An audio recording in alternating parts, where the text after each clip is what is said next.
You're listening to Invited In with Christine Boyle, where disability and faith meet.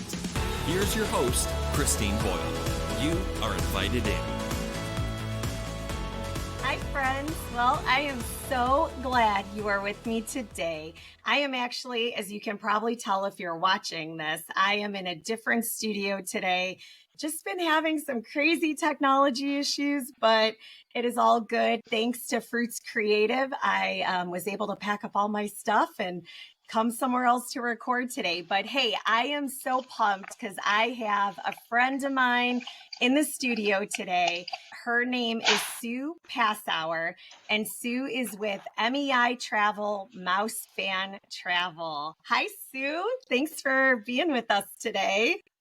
Hi, Christine. I'm so excited to be with you. I know we've been wanting to do this show for a while now, and I am pumped and ready to go.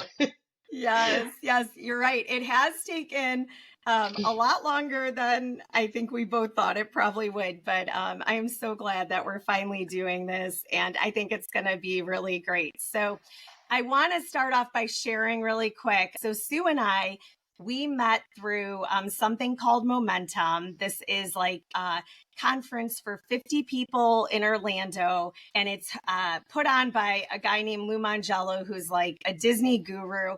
And, you know, Sue came up to me.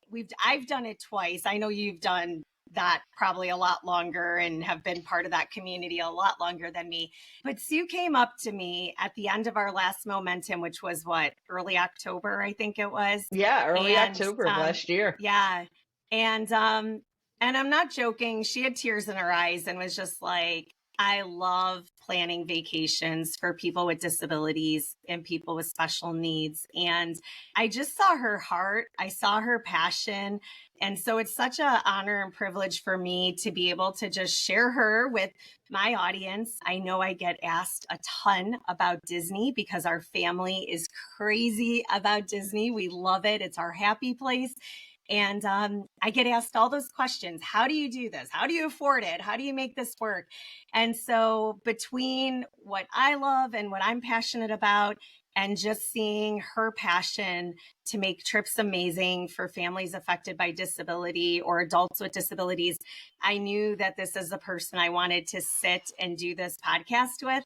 And so, but just like any other podcast I've done that I've had a guest on, we want this to be really organic and just a fun conversation. And so other than the post I put on Facebook saying, hey, ask us questions because we're going to be recording, other than that, we're just kind of going to just have a conversation about Disney and anything that Sue references that, you know, websites, different organizations, things like that, I'm going to have in the show notes. So know that you don't have to sit with a pad of, you know, paper and a pencil.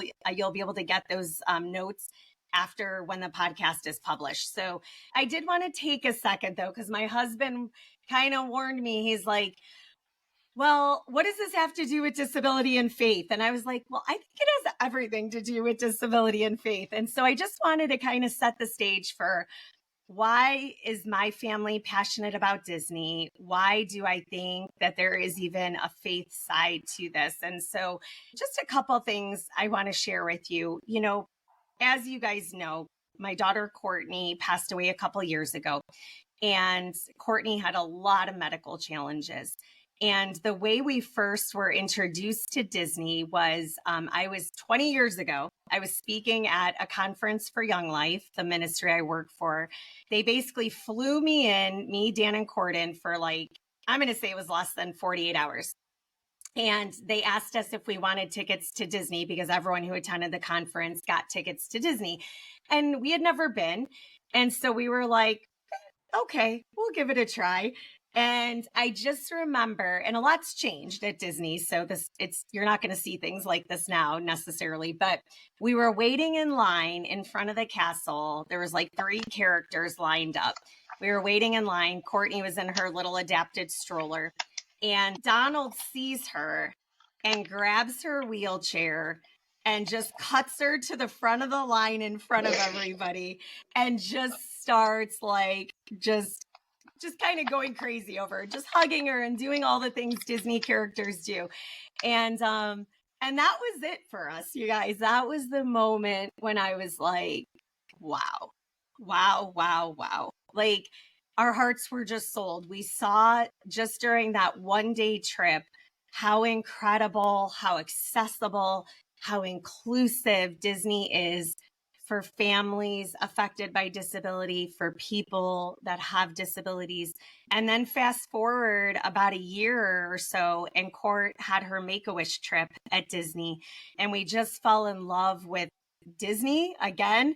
They treated us so amazing and made that trip incredible. But then they also partner with Give Kids the World, which I'll put that website in the show notes. If you don't know anything about Give Kids the World, it is the Make-A-Wish or the Wish Village that any kid that is on a wish trip gets to stay at during their Make-A-Wish. And that place is out of this world amazing. That's where we hope to live and retire in Florida and serve there in about 15 years. So anyways, I know that so many of my friends in the community I'm a part of here in, Ohio that have kids with disabilities. Also, a lot of times the kids have chronic illness and have done their Make-A-Wish trips at Disney. It just becomes so much more than a theme park. It becomes so much more than just a place to go that, is great. It's like you really feel included. You feel like you belong. You feel like you finally have a place that works for your family. And I think that's what makes Disney stand out and becomes a very, very sentimental place to a lot of families because of that. And I can speak for, being now a mom who has lost their child. So many of our memories are Disney memories, times that we just saw Court light up, times that we just watched her do amazing things. I could tell you story after story, but we have so many memories, and so many of those are from Disney. Now, and Kevin had his Make-A-Wish trip there too. So both of my kids got to just experience Make-A-Wish and Disney together. And again, it's just been so sentimental. And we are pass holders, so we go a lot. One of the other parts of Disney that has been really important to us, if you listen to, I'm trying to remember which episode it was, but when I shared about the running part of our story, the Team Boyle Foundation, Disney did not allow people in wheelchairs or anybody with a mobility device to participate in Run Disney events. You could do it if you were like a self-propeller in your wheelchair, but if you needed to be pushed, you weren't allowed to participate. And my husband just basically was like, well, that's not going to fly. And he got the U.S. Track and Field Federation involved, and Disney actually changed their policy. And it's been incredible. He pushed her over 100 miles before she passed away at Disney. He has the coordinates to the castle tattooed on his arm because he's like, that castle, running her through that castle meant so much to him. And so I would just say it's really cool to see, with much advocacy, how we were able to get this massive giant Disney to see the need and change their policy. How incredible is that? So all that to be said, we travel there a lot. We spend a lot of time there, and it's just changed our lives and created memories that we love and absolutely cherish now, again, that Court's gone. So the faith piece of it, though, and I'm going to keep this pretty simple. Even if Disney isn't your story, even if you never want to go there or you don't think it's ever going to be possible for your family, I just want to encourage you, find your Disney. Find the place out in the world that works for your family, that helps you to make memories, helps you to live life to the fullest. I believe in this with all my heart. By the time Court passed away, she was using a ventilator. She had a trach. The things we had to do to get her to Disney were so hard. And those were not things I posted on social media. People saw the pictures of when we were there. But if people could see what we did to get there and how we made that work, it took so much determination. It took so much perseverance. And I just want to encourage you as a mom, as a caregiver, that sometimes just even thinking about traveling, even thinking about finding that place that becomes so meaningful to your family can seem so overwhelming, so impossible. I want to just encourage you that, like, we are just called to truly live life to the fullest. I mean, the Bible says this life is a vapor, and that's the truth. And so we lived with the mindset of like, we want to make the most of every day with our kids. And if you're living with a chronic disease, if you are living with a disability, a lifelong disability, I mean, sometimes we even have to think about that even more, that tomorrow isn't guaranteed. I mean, that's true for all of us. But the reality is there's some of these kids that aren't going to have a normal life expectancy and things like that. And I really feel like we get this beautiful gift of live life to the fullest, have that perseverance, have that determination, find ways, again, even if it's not Disney for you, find ways to just make memories and just, yeah, live each day so that it matters. And don't let things like travel keep you from doing the things that are going to be really important and really meaningful for your family. And I plan in the near future to also do a podcast about 5 things the church can learn from Disney, and how Disney loves this population so well, and how they make everyone feel so included, like they have a place of belonging, and that you keep wanting to go back to and you feel so safe at. So that's to come. So look for that in the future. But all right, so that's my little spiel on how this podcast fits into disability and faith. So I am going to transition back to being with my friend Sue. And Sue, I'm so excited you're here. I'm so pumped. It's going to be great. So I guess Well, to start, I am just as I am just as excited. And before you get into this, I just have to say, what a true inspiration and role models that you and Dan are. You never take no for an answer. You are always going to figure out the way to get it done. And I'm beyond excited to share with your community, to make them aware of the services and the things that are out there, to where they understand they can get it done. yep, yep, And y'all are truly an inspiration. I've followed uh, along with Dan's fight when y'all wanted to do those races with Courtney, yes, and yes, I mean, that was a mountain to climb, and y'all it scaled it was. like Mount Everest, and there was nothing that was stopping y'all. So y'all are such an inspiration to this community, and I hope that your listeners really get a lot of out of this today, and they realize that Yes, the incredible memories that your family has made, any family can do. You just absolutely. you just have to reach out to the resources that are available for you and take advantage of Yep, them. absolutely. Yes, yes. Well, thank you. That's so kind of you. I appreciate your encouragement. So I think, and I said this to you as we chatted before we went on, I think there is a misconception that to use a travel agency costs money. And so I think that's why a lot of people don't use a travel agent when they do Disney. So maybe just share about that a little bit. Yeah. Sure, absolutely. As you said, my name's Sue, and I work for agency MEI and Mouse Fan Travel. And I can tell you, one of the things that is so great about us is we don't charge you anything. There's no fee associated with using our services. I just love planning travel. I love making memories for people. And when you reach out to us, there may be some agencies out there that do charge a fee, and you're certainly entitled when you reach out to someone, asking them what their planning fee is. But I know if you Hmm. reach out to me, there's no fee associated. And that's always a good question to ask when you first start planning, because what you don't want to do is get hit or have a supplement. And, Hmm. it's not. We get paid. Some people want to know, well, how do you do this? We get paid by the people you book your trip with. Hmm. So when I book a trip to Disney, Disney compensates me for booking your trip.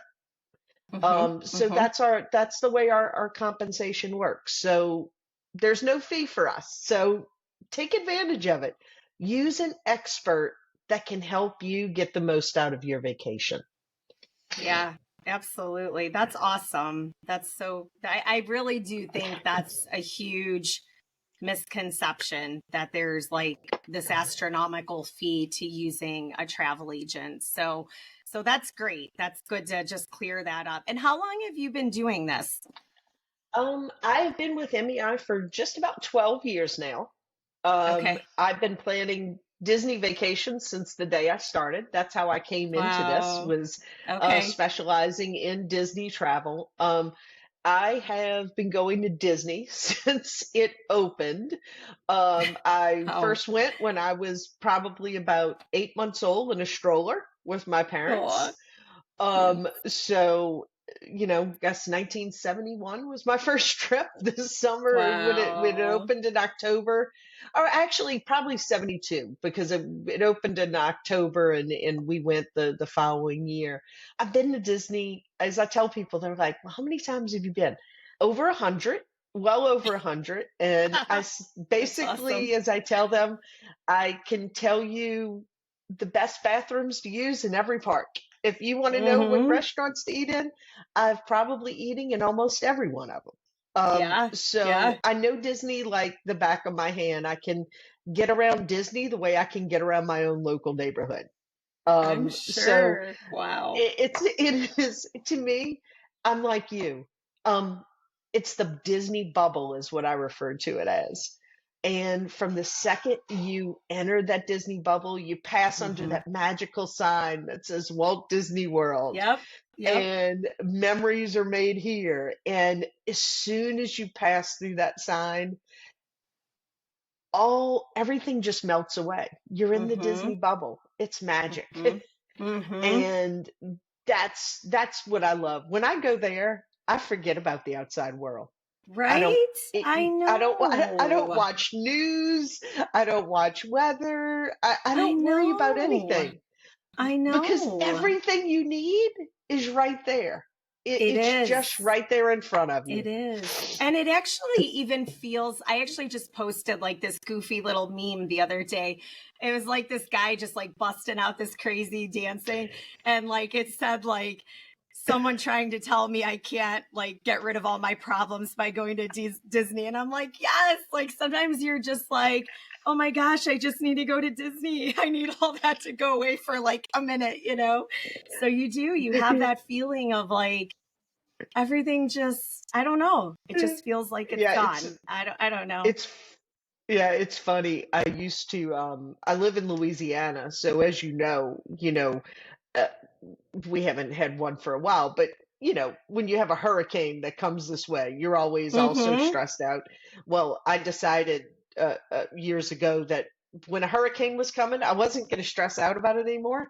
I was just going to pack up the car and head to Disney because when I'm there, I 100%. forget about it. So just let the house blow away, let everything, let it flood. It's okay. I'm going to go to Disney and enjoy myself. Um, Oh my but it is. gosh. It's a true escape, and Mhm. you know, Disney means so much to so many different people in different Yep, ways.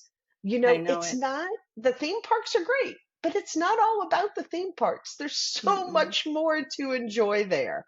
As Yep, you and Dan know, and I know Kev, yep. it, you know, I look at the smiles on your faces every time you're there when you Mm-hmm. post your pictures. Yep. And, let's make it happen for more people to understand that they can do this Yes. too and escape to the bubble that we both love Yes. and just make memories that they'll never forget. They'll Yes. never ever forget.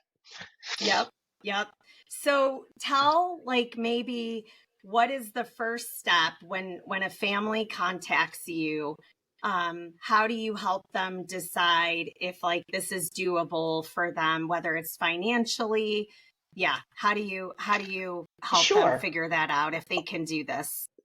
Sure. The first thing I'm going to do is tell you, reach out to me. Um, Hmm. the earlier you plan in doing your trip, the better off you're going to be. Disney releases things in stages. So, we're in May of 2024. Mm-hmm. About a month and a half ago, they released their packages for 2025. Mm-hmm. So, planning out in advance is the most important thing you can do. Hmm. Even if availability is not open yet, it allows me as a vacation planner to know exactly what you need to be able to get that as soon as it opens. So I Yes. would strongly suggest that if a family, is looking to go for someone your family has special needs, um, Mm-hmm. probably about 18 months out is a good time to reach out to that vacation planner, Mm-hmm. first off. That way, Mm-hmm. you can talk about a few things. Most importantly, when are you looking to go? Mm-hmm. um, what exactly you're looking to do. Whether Mm-hmm. it's Walt Disney World that I know, or maybe a Disney cruise or something Disney based. But when are you looking to go? We can get all the information we need, who's traveling with you? How many rooms Yep. will you need? What type of room do you need? Just because a family has accessibility needs doesn't mean that they need an accessible room. Yeah. Um, Very true. That's such a I good mean, point. not all, everybody's needs are different. There are Yep. some that, people will need an accessible room, but some families don't. Yep. As Yep. you always say, not all needs are seen. They're sometimes lie beneath the Sure. surface and you don't know. Yeah. But 18 Yeah. months, I would say, is a good marker to reach Yep. out to your travel planner to Yep. find out what's open, where you want to go, get your dates down. So when that releases, they're ready to help Mm-hmm. you on that day one. Yes, Um, yes. No, that's great. Can I add yeah, something real quick just about the sure. accessibility? Like one thing, just to give people an example so that this kind of gets the wheels turning. For our family, Kevin is going to be 21 this month, but he's little. He's little. He's like the size of a 8 to 10-year-old, let's say. um he can't sit up independent. I mean, he can sit up independently, but like I couldn't sit him on like a shower chair bench, right? So for us, even though we request an accessible room, we do not, if we only have one bathroom, which sometimes we're in a room that has two bathrooms, but if we're in a room that has only one bathroom, like for our family, we have to make sure we specifically request an accessible room with a tub, not a shower, a roll in shower, because that's not going to help us. Like, we cannot hold him and shower him. We need to lay him in the bathtub and just kind of, wash him down and stuff. So, even that, like the default, if you don't specify you need a tub in an accessible room, the default typically is going to be you're going to get a shower, a roll-in type shower, right? So that's just an example of like you might want an accessible room, but you need something even just a little different. And we have found that we can request that, and there are rooms that are accessible but have a tub. Right. And that's one of the things that initially, when you reach out to me, I'm going to go over with you. Or Yes. what are your special needs? Mm-hmm. They have rooms with showers that are roll in. They have rooms with bathtubs that have the accessible bars in them. Mm-hmm. There's hearing disability rooms where they can have the lights go off, and Mm-hmm. so that helps you. Whatever it is, I promise you Disney's got accommodations for it. Yes. You just have to be wonderfully clear, and Mm-hmm. communicate all of that to your travel provider so Yep. they can make sure that everything's checked off on the list. And that's something I'm going to go over with you. I'm going to go down the Yep. checklist of Yep. what are your specific needs that you have to have in order Mm-hmm. to make sure that your room is perfect for you. Yep. Yep. And So that's what I was so just going to ask you. Do you have a you have a checklist? Because sometimes I feel like, just in a wide variety of environments, families can get asked, well, what do you need? And sometimes you're like, I don't even know what I need. So do you have a way to just kind of say, let's talk bathroom? How do you bathe your child, or how do you bathe yourself? Like, and you'll help, like, you're going to help ask those questions to get them Absolutely. to, okay. Okay. Yeah, absolutely. If I have a family with special needs that reaches out to me, um, I kind of go through a different process. It's not, Mm-hmm. I understand that there's going to be things that they need. So yes, in that instance, as soon as you tell me I need accessibility accommodations, that clicks my brain a different way, and it's like, okay, Mm-hmm. let's go through specifically what are your specific needs. Now, sometimes people will say that, hey, you know, we need oxygen, we need a Mm-hmm. lift, we need this. There are services that I can reach out to. There's medical Mm-hmm. companies that will Mm-hmm. actually deliver. If there's equipment that you need that you can't Mm-hmm. take with you or it's just too cumbersome, Yep. there's companies that actually we can reach out to, and we do that on your behalf. And they'll deliver the equipment to the resort hotels. It'll be there Yep. waiting for you when you arrive. And then when Yep. you leave, they'll come pick it up. So you Yep. don't have to worry about all that. Um, Yep. I take What all that stress company, off of you. yeah, what company For have you worked with? There's a plethora. The ones that we use is one of the ones that I use mainly is special needs at Okay. sea. They Oh, actually they do a lot of the Disney cruise line stuff. The one they also have stuff that they will deliver to Walt Disney World. oh, Um, cool. that's the main one. But I can provide you with the list of the companies if they want to Yep. do that. But remember, that's what we're here for. You don't Mm-hmm. have to Mm-hmm. worry about that stress. You tell us Yep. what you need, and we'll go out, we'll find the best company, the best price, and Wow. we're going to pass that on to you. Yep. Yep. You That's the magic of a travel planner. You don't have to plan Yes. anything. You just get to show up. Yes. Yes. I love that. I absolutely love that. That's so cool. One thing I would add to that, just to encourage parents, if your kid travels with a lot of medical supplies, so we've done both. We've done where we've used, gosh, I think it's like Orlando Medical or something. I'd have to look. We've used a company to pay out of pocket to get like oxygen tanks because court used oxygen. What I ended up finding out though is that my local durable medical equipment company that provides my kids medical supplies on a monthly basis, so like the Hmm. company we use here in Cleveland that does her oxygen, they are actually responsible to provide that, to find a company in the area you're traveling and get that arranged for you as well.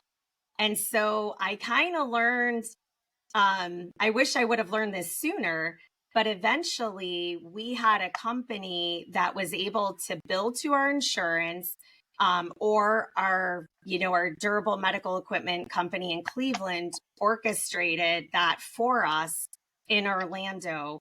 And so kind of what you were describing, the oxygen tanks got delivered to the hotel and we were able to just, they would pick them up, or if we needed refills. I would say also, because you can't travel with oxygen tanks, our company would always give us a portable oxygen concentrator to take with us because those can go on airplanes.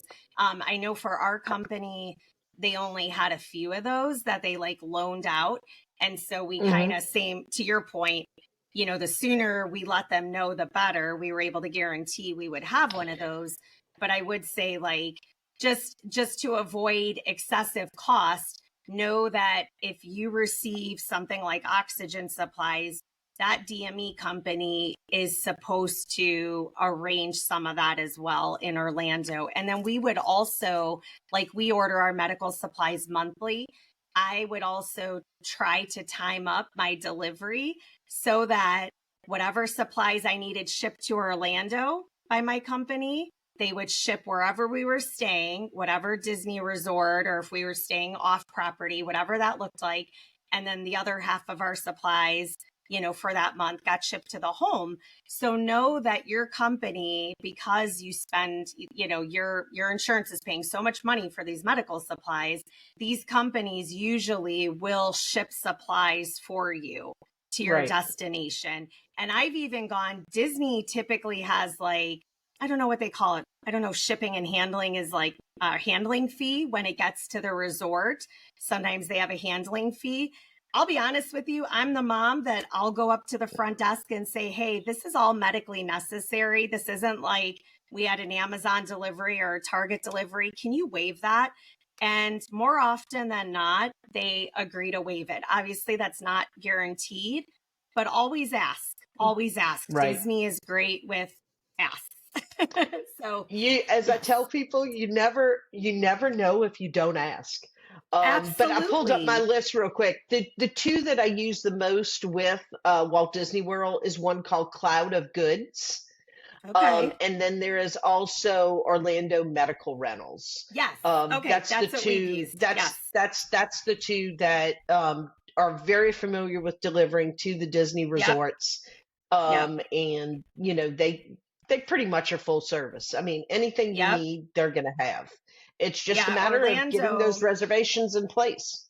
Yep. Orlando Medical Rentals. Yes. That's who Make-A-Wish partners with too at Give Hmm. Kids the World.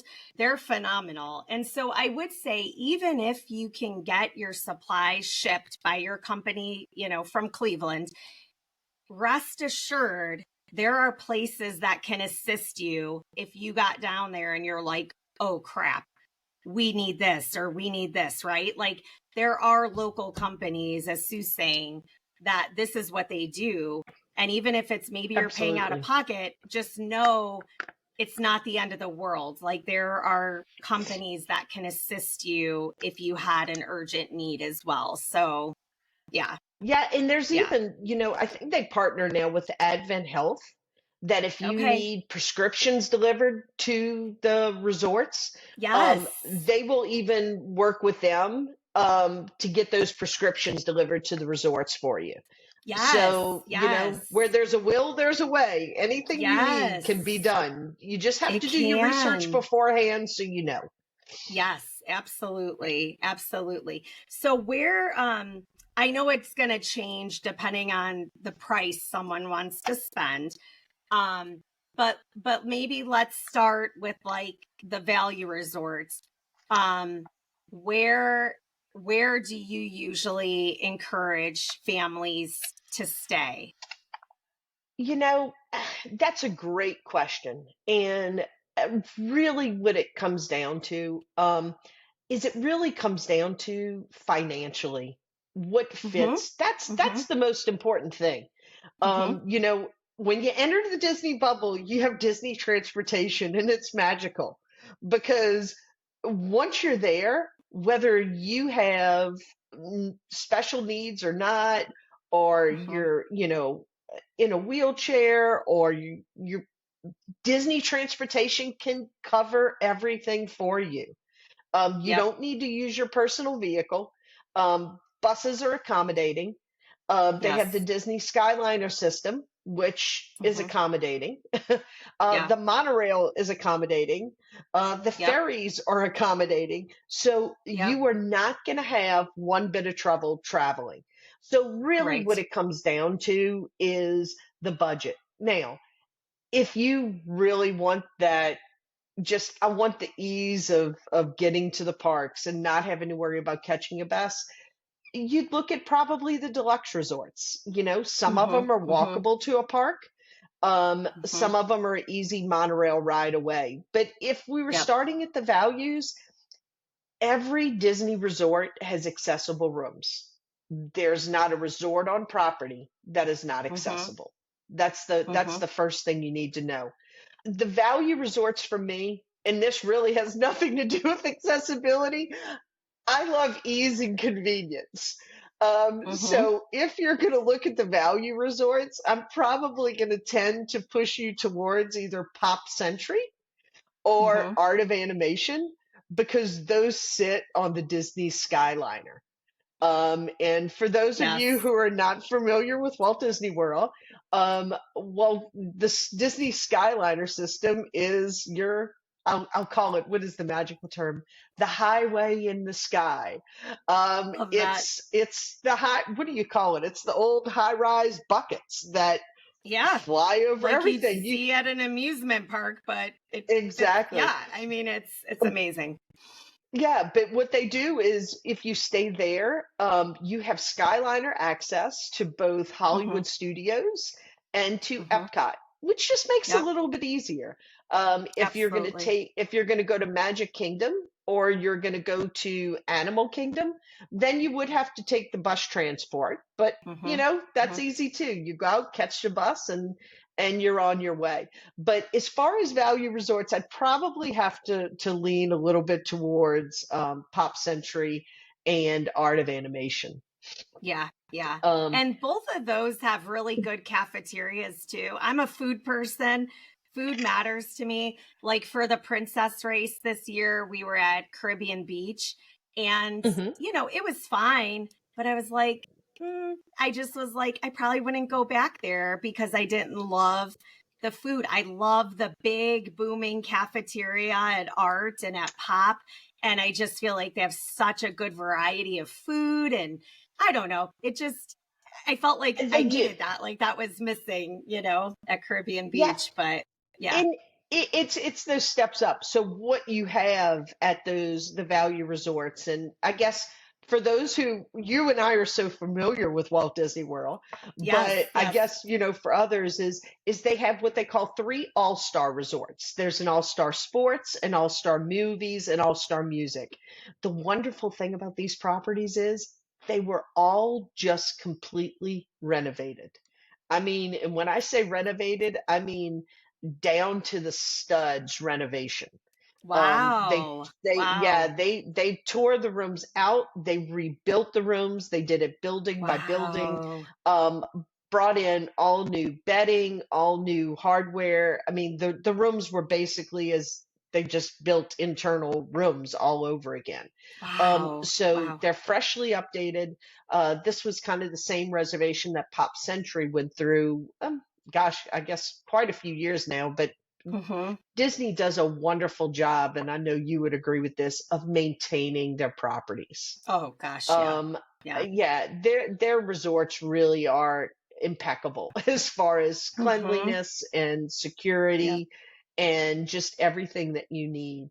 But as far as resorts, you have those three all-star properties. Then, as we mentioned, you have Pop Century and you have Art of Animation. Hmm.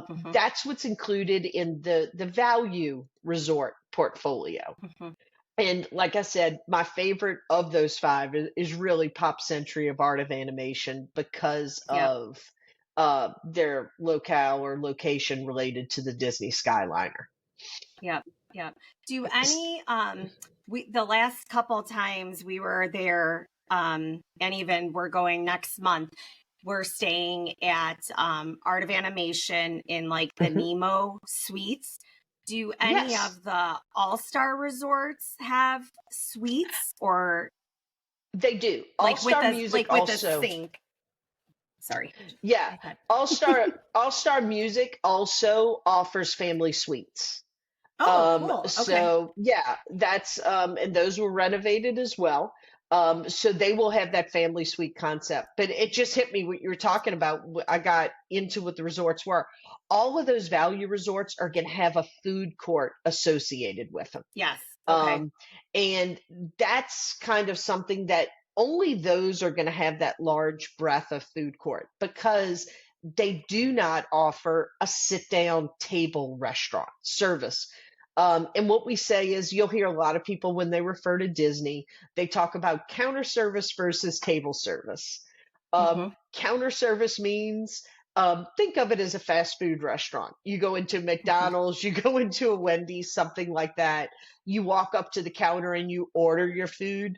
Whereas table service means you're going to go in, you're going to be seated with a reservation at a table, and you're going to have wait staff that's going to come and take your order.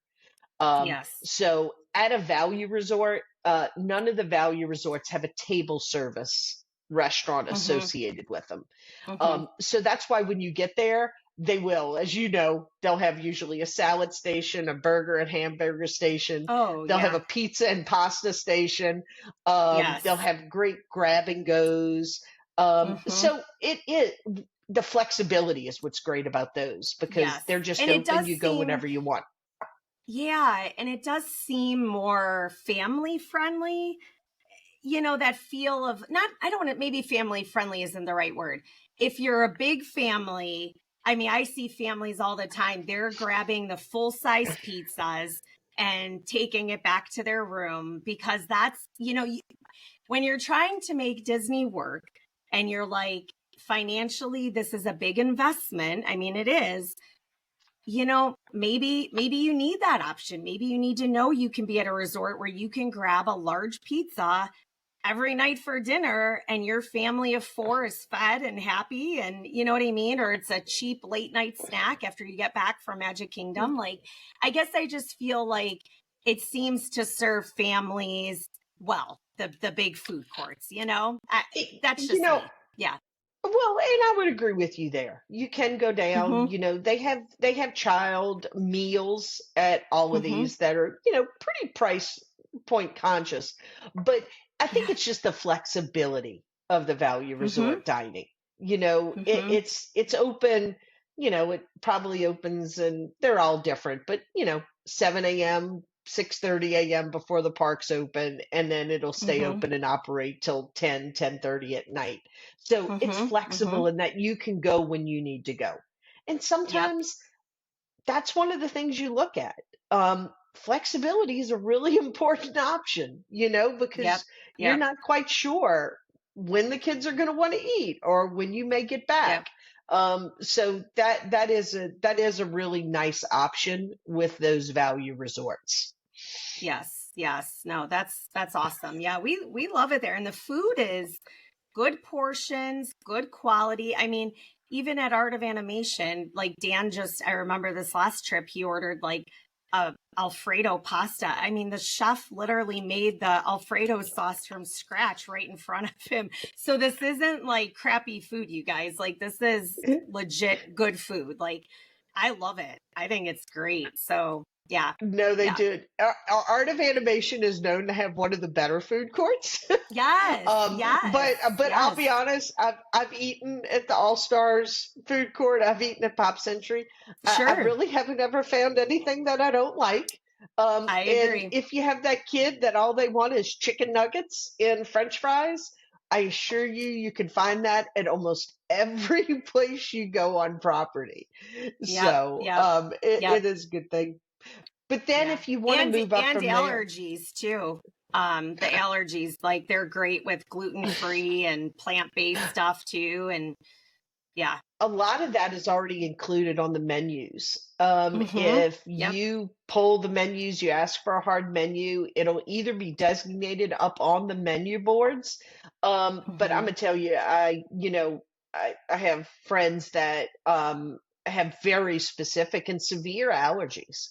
Mm-hmm. Disney takes allergies very, very, very seriously. Mm-hmm. Mm-hmm. You can, at any point, as soon as you walk up and let them know you have an allergy, in most cases, they're either going to have a manager or they'll have the chef literally come out to talk to you, Mm-hmm. understand what your specific allergy is, and then they will go back in and prepare your meal specifically fresh for you. Yeah. So, Don't be concerned, if you have a dairy intolerance or if you're gluten free or you have a mm-hmm. nut or peanut shell, if you have a shellfish allergy, um, Mm-hmm. Disney is going to handle it very, very well. They take all of that.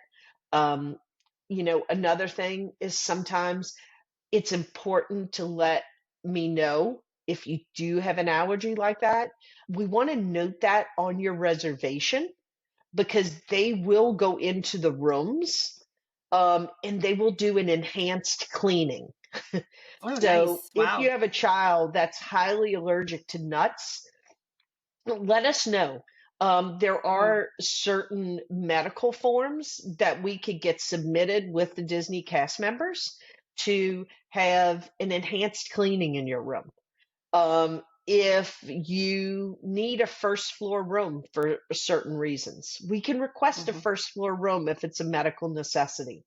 If mhm. you need to be close to an elevator, the more information you give me, the better I can help plan your trip. Yep. I just encourage people. I know sometimes when they call, they're like, well, didn't know you needed to know that, or I was embarrassed to tell you this, or let Mm, that's what I'm here for. And the more yep. you can give me, I promise you, the better your trip's going to be because I'm going to take all those worries away. So Yep. there are things that Disney can do, to make it even better. Yep. Yep. I know we were talking about the resorts, but I just want to back up real quick because I feel like we're kind of working our way through getting there. You touched on transportation quickly, and I agree with you. Their transportation's phenomenal. And transportation for us, believe it or not, is usually our biggest hiccup if we stay off property. But tell me, what would you suggest? I'd love to hear this. What do you suggest families do airport to resort?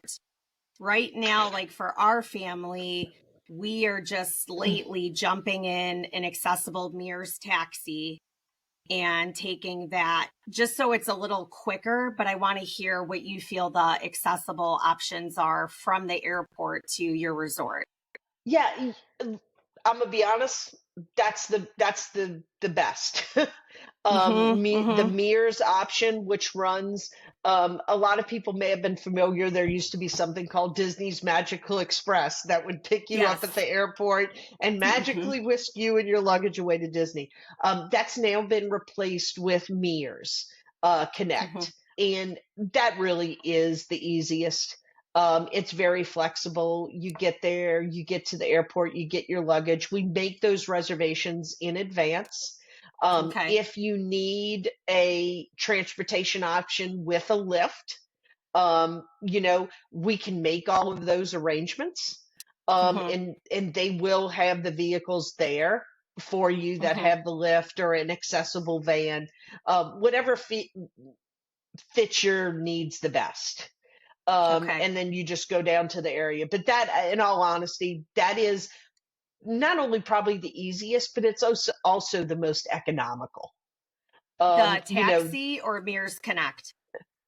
Mears Connect, or they're both probably the same. Yeah, yeah. I I can get feel like, actually the actual.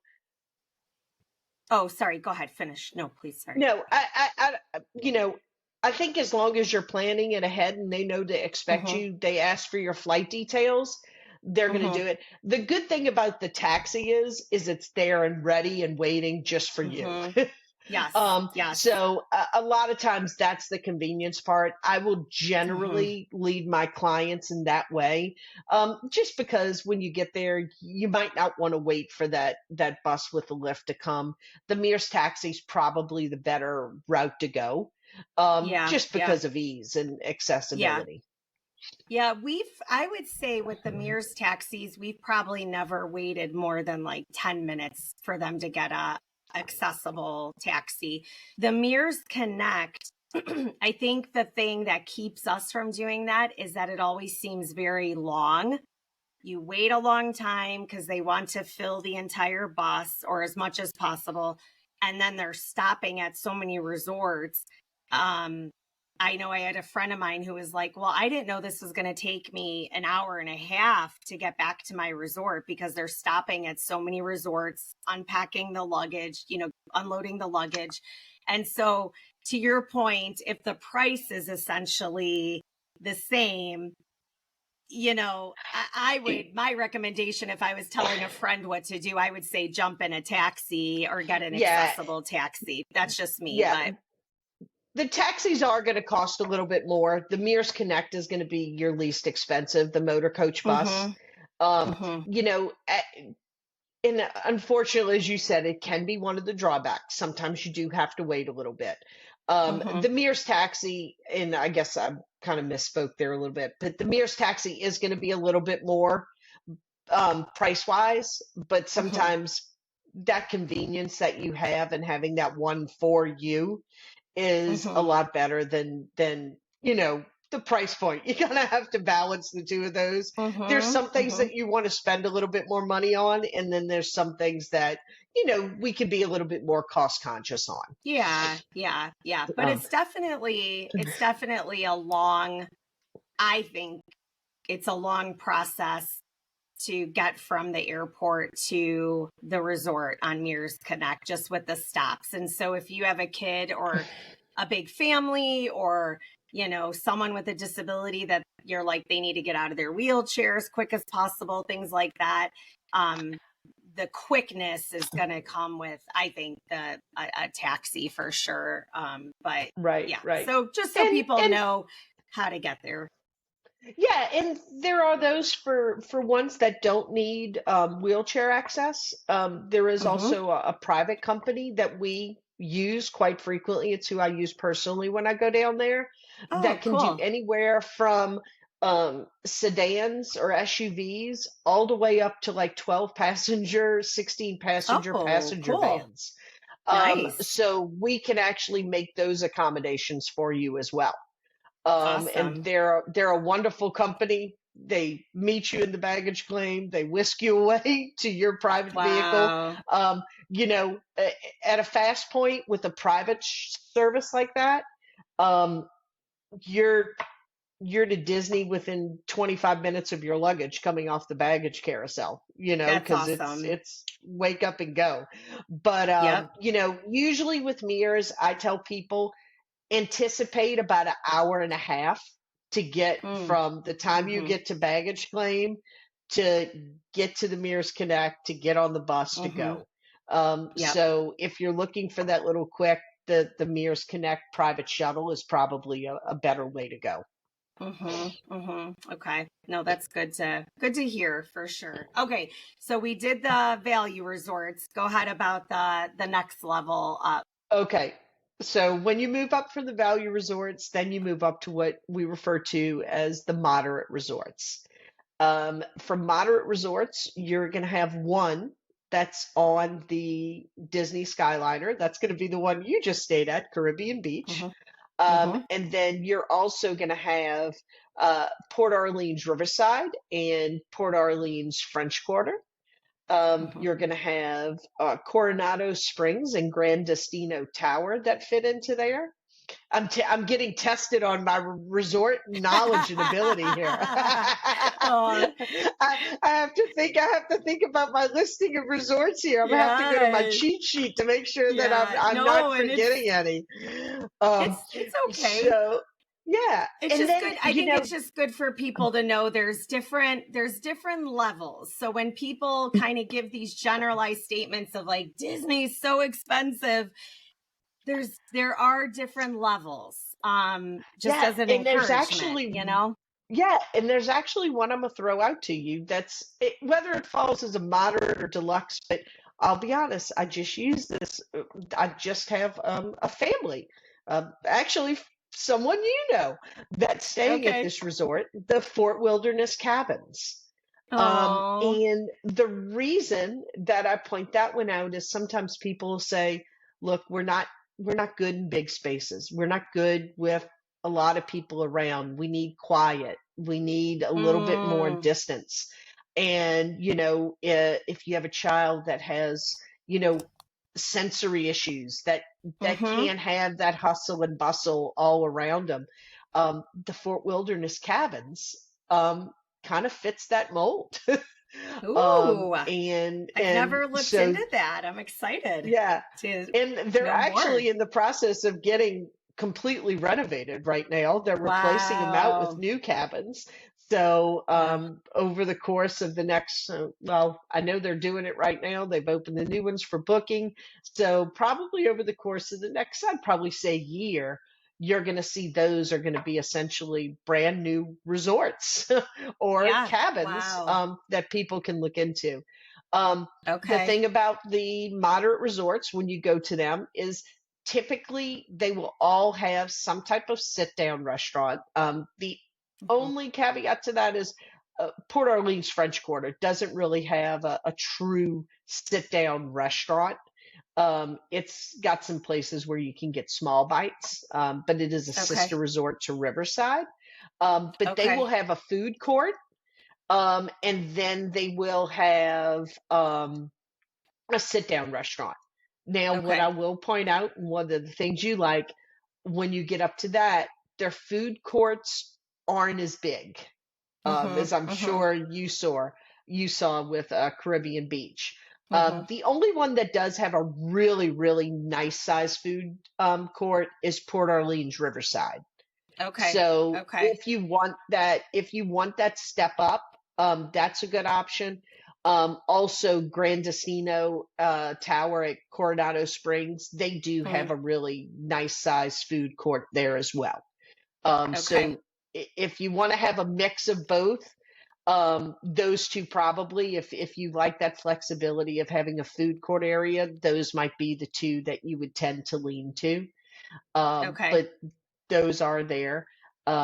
Another advantage of staying at Port Orleans French Quarter and Port Orleans Riverside, they do sit on the Sascagoula River, and Mm. they have boat transportation down to, I think, is a favorite place of mine and probably yours too, Disney Springs, that Oh, offers okay. a plethora of dining and fun experiences. Um, Ooh, I love so that. that's Okay. yeah, so that's a nice little thing. Now, I will add the caveat of right now, the boats are not running because Disney has been, or Orlando itself has had such a low rainfall total that the Wow. rivers don't have enough water in them right now to run the boats. Um, Wow. so That's they need a crazy. little rain. They need a little rain down there in Orlando right now. Wow. That's Um, wild. Okay. Okay. yeah. So, Wow. but it's a great step up. They'll have a little more activities.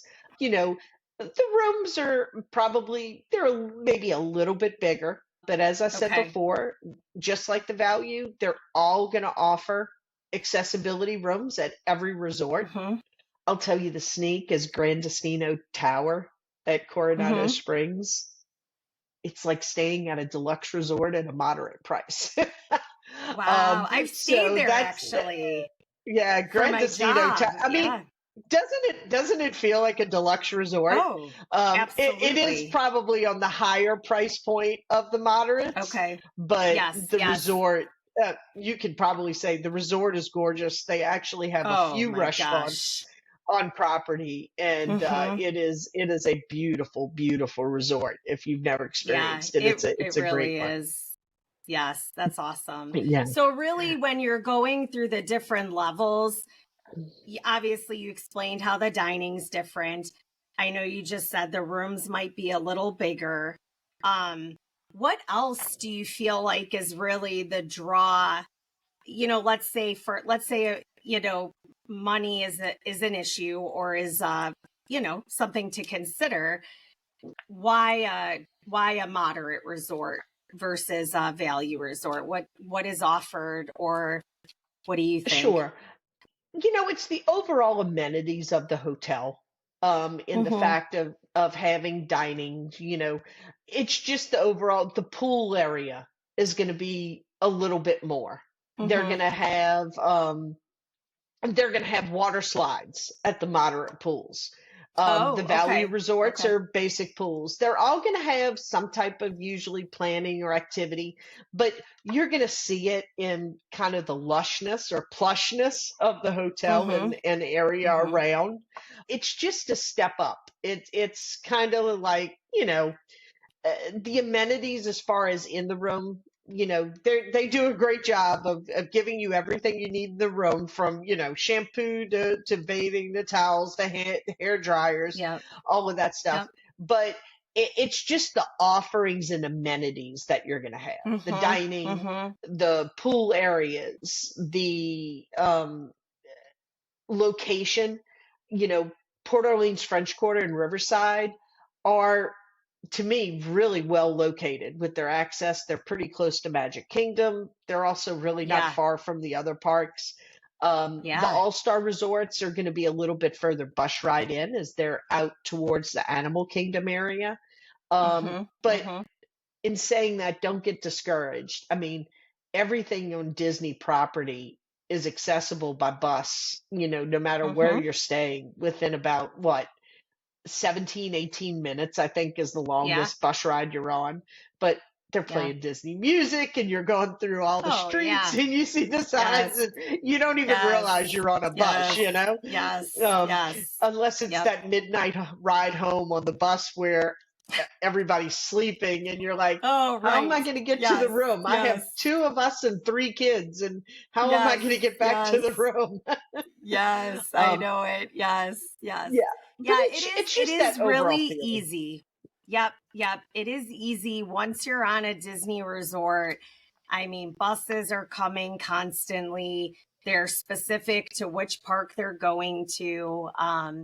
I would say like that's that's one of the reasons we often, 90% of the time are staying on Disney property because of the transportation for us. I mean, we are not big amenity people, like we are park people. So for us, I look at it and I think I don't need all the bells and whistles. But if I know a lot of families do pool days and like to just have a day of downtime, those amenities at a hotel may matter a lot more. But, I think when I see like Art of Animation, I mean, it's all so cute. It's so Disney.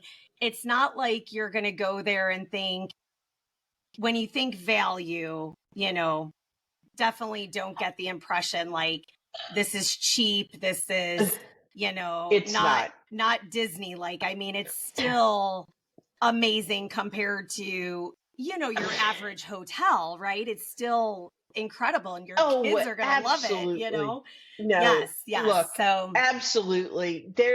Look, the one thing that when families ask me is they'll say, what's the most important thing about being at Disney?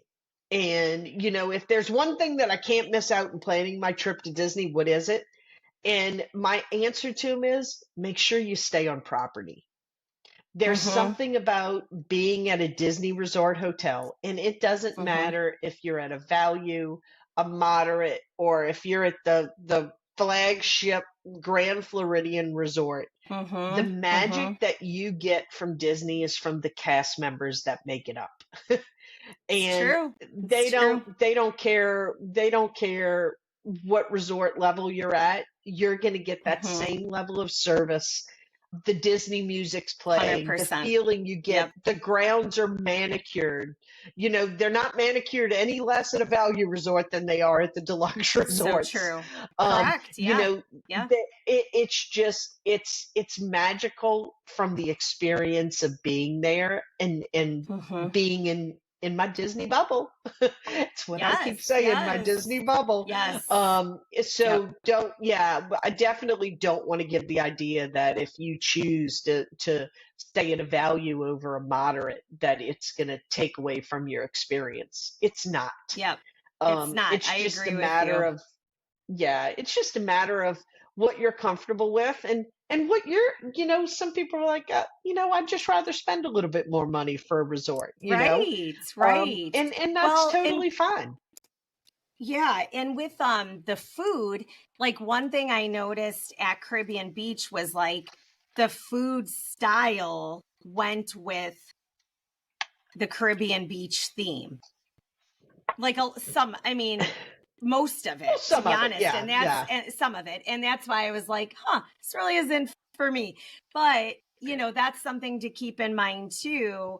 I would just encourage people like put the Disney app on your phone or Google it and look up what those menus look like to make sure you're going to be happy. I'm a huge food person. Food's my love language.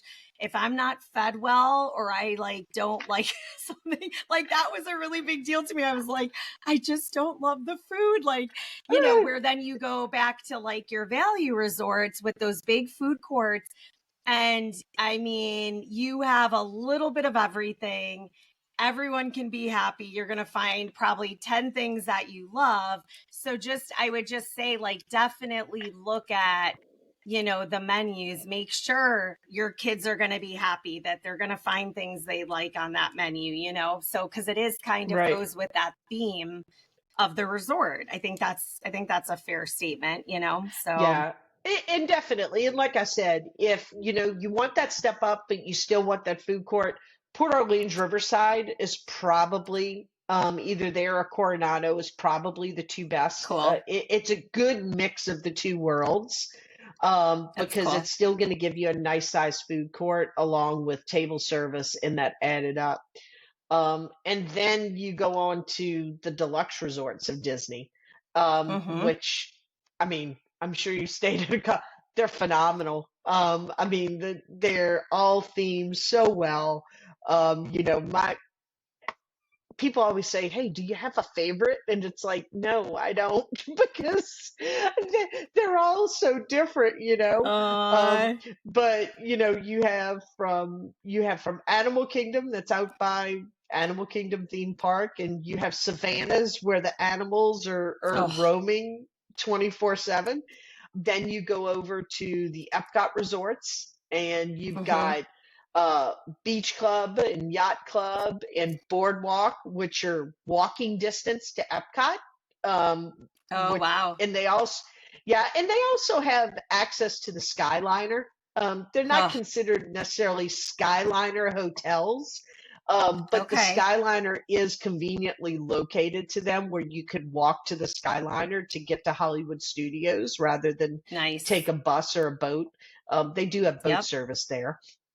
Um, And and the then you, Skyliner, just real quick, the Skyliner is like almost a ride in itself, I think. Like, oh, it's one of absolutely. Kevin's favorite parts of Disney. Like, he gets on the Skyliner and he's just clapping because they have little windows on there and the wind's blowing, and it takes a whole layer out of getting from point A to point B when you have the Skyliner. So my feedback would be, I'm a Skyliner person. That means a lot to me and my family, just Yeah, like the quickness, the fun of it. So yeah, yeah, I just wanted to throw yeah. that in And there. and then they have Disney's newest resort, the Riviera Resort, which sits Mm, on the Skyliner and is in that mm-hmm. Epcot area. So you have those, and then you step over to the Magic Kingdom resorts.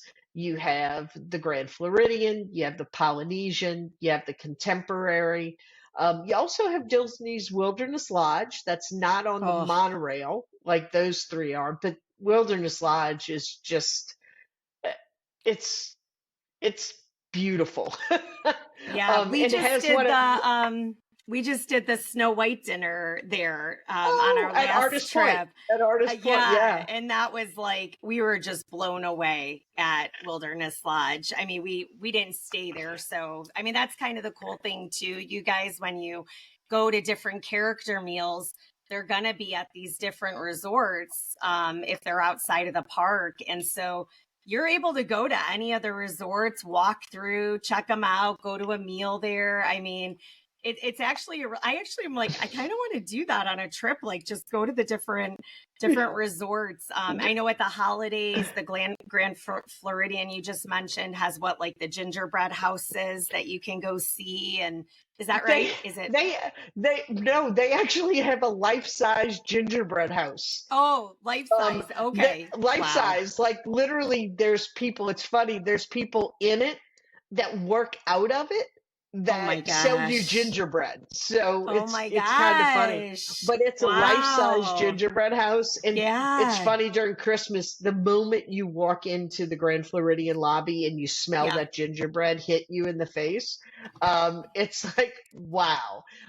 But no, all of the resorts, when you get into the holidays, every resort is decorated to the T, Mm-hmm. even the value resorts. Mm-hmm. Um, Mm-hmm. so they don't leave anybody off that list. But Yep. that the main three, Grand Floridian, Polynesian, Contemporary, Mm-hmm. they're kind of, to say, not the original resorts, but they're on the monorail. So you have monorail Yes. access to Magic Kingdom, you have monorail access to Epcot with a small transfer, of course.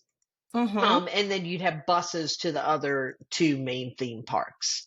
Yeah. So the difference there, uh, it's what you'd expect if you're staying at um, a beautiful resort. The Sure. pool Yeah. areas are landscaped.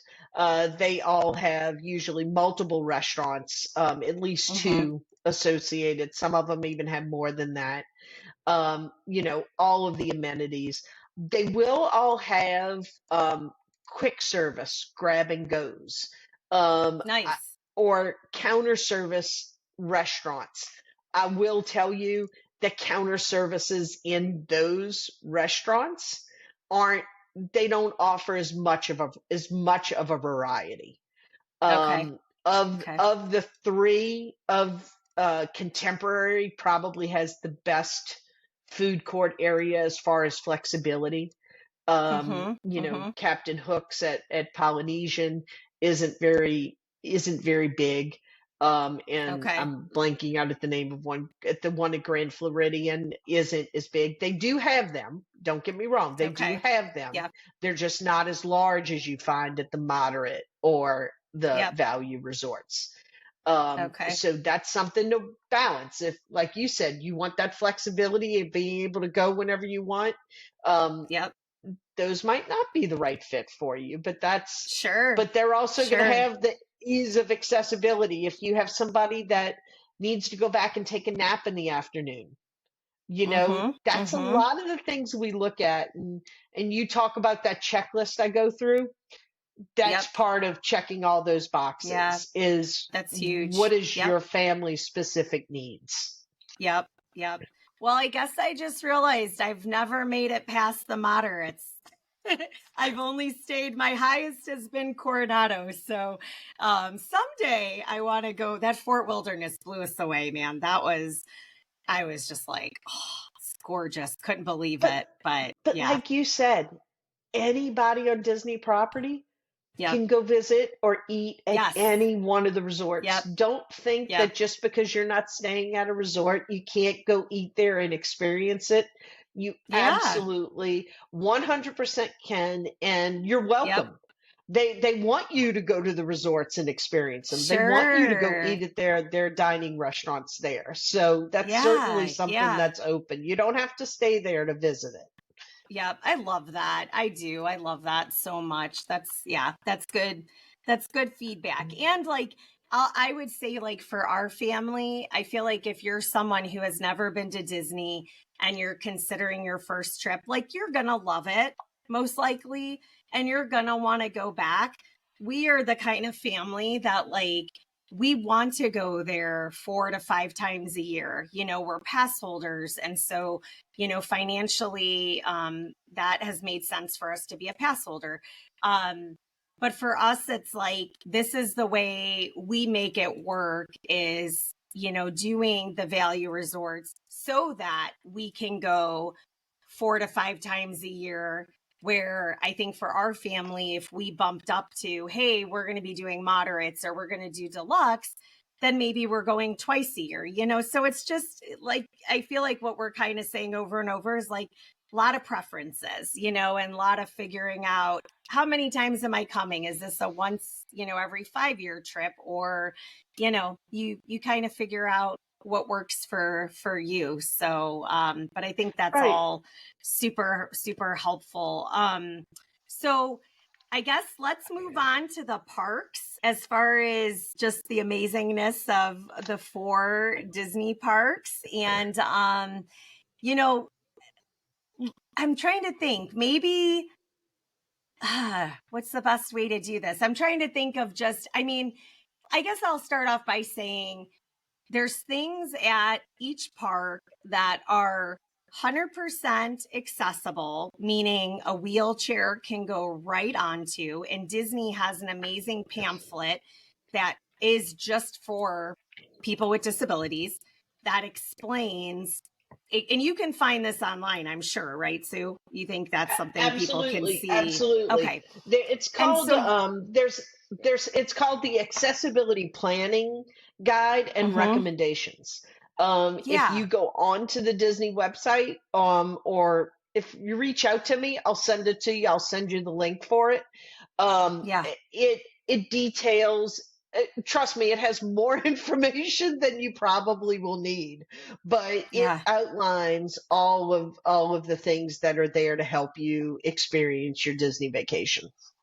yeah, yeah. And so, you know, there's rides that wheelchairs can go right onto, and either the wheelchair gets, strapped down, like if it's kind of a rougher ride, like I think of Toy Story Mania, that's a ride that a wheelchair is probably going to flip over if it isn't tied down. And so they actually have tie downs like you would see on a bus, on a school bus, or in an Sure. accessible vehicle, and then there's some rides like It's a Small World that have an accessible boat, but the wheelchair just goes on. It's a small little incline, and then they put like kind of a little rubber bumper behind the wheels so that the wheelchair doesn't move around. And of course, you put your brakes on. So there's a whole array of, depending on how crazy the ride is.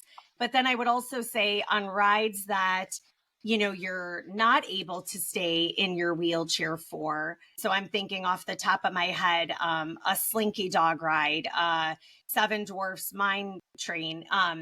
Those, Tron. even though try if you have to transfer, a lot of times they have something where the entrance on into the car of that ride opens up extra wide. I know Spaceship Earth, they have that. I was talking to a cast member about the accessibility of Spaceship Earth.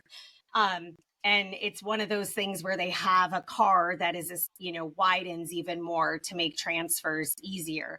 My son, like I said at the beginning of this recording, he's little, and Courtney was tiny. She was only like 72 pounds. So Kevin's about 67 pounds. So we do a lot of lifting onto the rides. So he's still riding, even though he has to get out of his wheelchair, he's still riding, the Seven Dwarfs ride. He's still riding Slinky Dog. He's riding Tower of Terror. I get ridiculed by my husband for that one. He's like, don't do it. And I'm like, it's okay. It's meant to be scary, but he doesn't really love it. But I'm like, it's not going to kill you, Kev. You'll be fine. So I make him go on it. But so to that point, if keep in mind, if someone's, if you're able to lift the person, you can do that too. So I feel like, the Frozen ride, all of that, Pirates, we're lifting Kevin and we were lifting Courtney on and off of those rides. That's not to say that, that's not hard work. I'm not, discounting that that's physically hard, but if the person is small enough that you can, just know that even can open up a whole, a wide array of rides as well. It does. Anything And else? one of Yeah. Well, and one of the things, and look, when Disney opened, 50 years ago, they weren't as aware or of the needs, that people Yeah. were going to Yeah. have. Of course. And one thing Disney has done, and this has gone on for quite a while now, is when they brought these new rides or remodeled rides, they've kept all of this in Mm-hmm. mind. So they've Mm-hmm. really tried to make it easier on the families to access these rides, to be able to load into these rides. And what I love is they don't want anybody to miss out. I mean, we Yes. waited for what? Yes. We waited for years and years for Tron to come out. And Mm-hmm. for those that don't know, I mean, you're strapped in on this almost like motorbike, and that's Mm-hmm. the way you are. Mm-hmm. But at the back of almost every one of those ride vehicles now, they have an accessible option to where you do have to transfer into it, but Mm-hmm. somebody can experience the ride that even if they can't sit on a motorcycle and be strapped in, they don't miss out on the ride. Oh, that's so And that's cool. one of that's one of the wonderful things that Disney does is they've Yep. come in with these new rides or remodeled rides. They kept those Mm-hmm. things in mind to make sure that everyone can access the rides. So, Yep. they do, and kind of what you're talking about with accessibility kind of goes into the disability access service. Yes, I yes, don't, yes. um, and I don't know if you want to give the precursor on that, but basically, um, there is something called Disability Access Service at Disney. They've Yep. had it for quite a while, hmm and they, as you and I both know, they are getting ready to revamp the system. Yes. And And people are going crazy. people are going Everyone's crazy, and terrified. yeah, they are, but this is what I'm going to say. They're revamping the system because unfortunately, and we all know this in life, there are hmm people that were taking advantage of the system. Yep. Yep. Disney created the system to help those that really needed the help. Absolutely. and Yep. and unfortunately there were people that just figured out how to manipulate the system Yeah. because they didn't want to wait and they didn't want to wait in line, hmm as long as other families didn't. And it led to interesting conversation I was having with a friend of mine the other day, and they were saying, "Is this going to?" I said, "No, it's not going to affect you because you're who the system's made for." you Yes. know, Yes. um, Yes. And that's and so it's important to clarify. yeah, Yep. and I'll tell you the terminology was, the previous system for the disability pass was the key word of the statement was disability access service was for guests who had difficulty tolerating extended waits in a conventional queue environment due to a disability. And they really hmm kind of went with that. It worked great for years, and then Yeah. I'm not going to go into the details, but people found routes around it. So Oh, yeah. now they have restated it, and the way it comes out is it's intended only for those guests who, due to developmental disabilities like autism or similar, are unable to wait in a conventional queue for extended periods of time. The new system at Walt Disney World is actually getting ready to go in effect in just a couple weeks. May Yep. 20th of this year, they will hmm be instituting the new system for the Disability Access Service. And this is Yes. across all of the 4 theme parks at Walt Disney World. hmm Um, on June 18th, they will be putting in this same new system at Disneyland in California. Okay. So Okay. I know we haven't spoken about Disneyland, and that's kind of a whole nother beast, but Oh, it yeah, has a yeah, lot of yeah, yeah. similarities as far as the Sure. community. Um, Sure. but that'll be going into effect there on June 18th. Um, Okay. the main changes, and this is the biggest one really, is in the past, and I know as y'all have done with Kev, you would do this. You had the option of doing kind of a video interview with them before hmm you went down to the parks, Yes. and as Yes. part of that, you would be able to apply either video beforehand, or hmm when you got to Walt Disney World, you could go to guest services and tell them you Yes. needed a Yes. DAS pass and be able to do that. Yes. You do it about 20 to 30 days before you got there. And one of the hmm things that they would give you is you could actually, I think it was 2 rides, you could hmm pre-select Yep. 2 Yep. rides before Yes. you even got to the park. Once you got that approval, it was good for 60 days. And as hmm far as your party size, it would be you could have 6 people go in on that DAS pass. So if you had friends with you, or, extended hmm family or anything, anybody who went in, to that ride could go in with hmm that DAS pass. Yep. It's changing, folks. From now on, they will know, and this is probably the biggest thing. It's going to hmm be conducted by an outside company that works with a Disney Yes. cast member. And this is the you w- company that Universal uses. That's what I'm hearing. Universal Studios, I, I think, uses this company. it might very well be. Okay.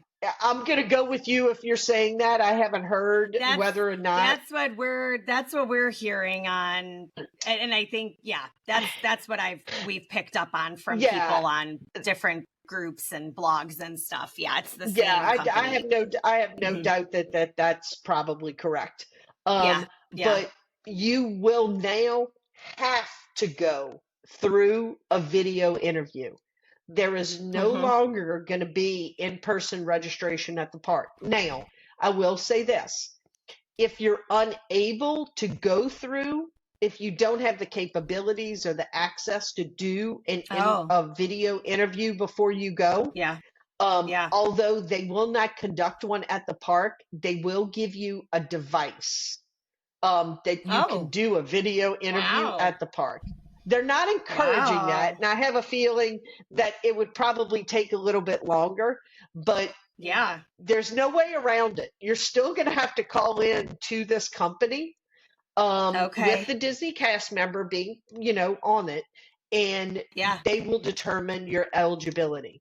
Now, Okay. in saying that, the main things we know is that your eligibility is going to go from 30 days to 120 days. It's going to be based on the length of your Nice. ticket, whatever is shorter. So if you have a vacation spent for a 7-day period and you have a 7-day ticket, that's what your Hmm. window is going to be.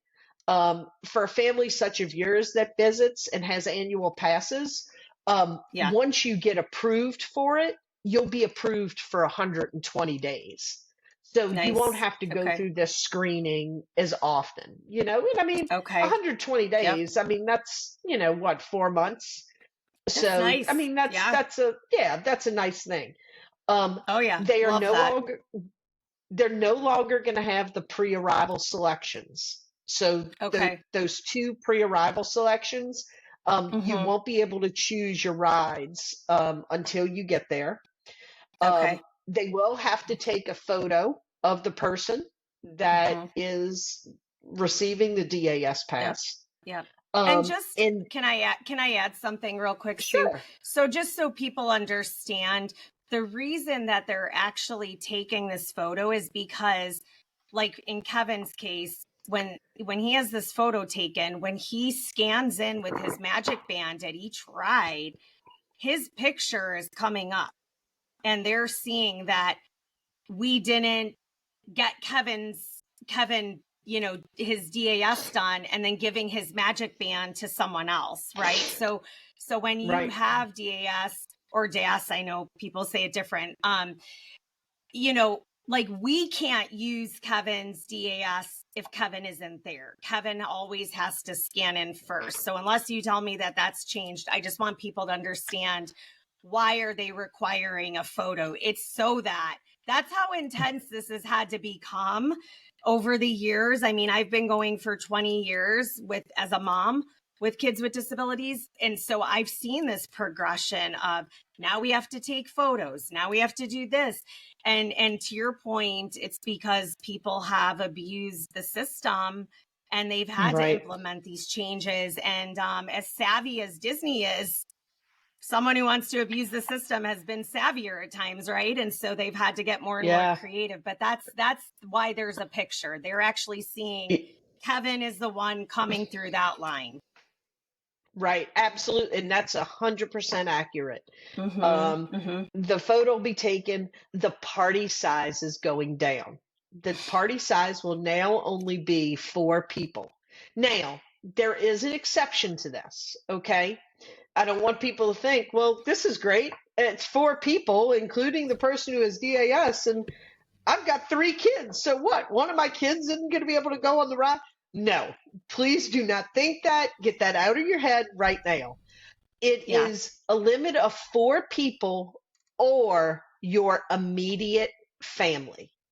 So if it's mom and dad and 4 kids and one of the kids is the DAS holder, all 6 of you are still going to be able to enjoy the ride together. It will be noted on the pass and everyone will be able to enter. You're not going to have to predetermine that, oh, well, which four are going to go this ride? It'll apply to everyone. Yeah. And, like you said, Disney's done this because they've gotten savvy. They've they record, and as well as I do, they're always giving you the tags with wait times and how long's this and how long's that. And what they realized was that, these lightning lanes, and basically when you have a DAS pass, in most cases, you're going in through what they call the lightning lane, or you're going through a side access. And what they realized was, wait, why are the times of this lightning lane that they manage very well, as when you get those through the Disney Genie Plus system. It's supposed to be that there's only so many in a given hour, and that's how they manage the flow of the ride, because they only sell so many. Well, what they realized was, I'm sure it didn't take them long, but it had them time to figure out, is, well, wait, these lightning lane lines are starting to get really long, and they shouldn't be like this. And when they started looking at the numbers, they realized it was the number of DAS passes that were going in through the Wow. lines, and that's what was Yeah. creating the wait times. Um, Yeah. Yeah. so those are some key changes that are going in. Now, the other thing is we don't know all of the factors that are going to be determined. I'm sure May 20th is somebody will be out there day of analyzing the system and saying Oh, yeah. exactly what the changes are. What I've read about this and in the key times is there's the company that's going to do the interview will determine Hmm. the level of accessibility that your family needs. Wow. So whether or not, you're going to get a return to queue time, or you'll get, maybe immediate access, or anything like that, that will be determined at the time of that interview. Yeah. Yeah. There's been something about a return to queue.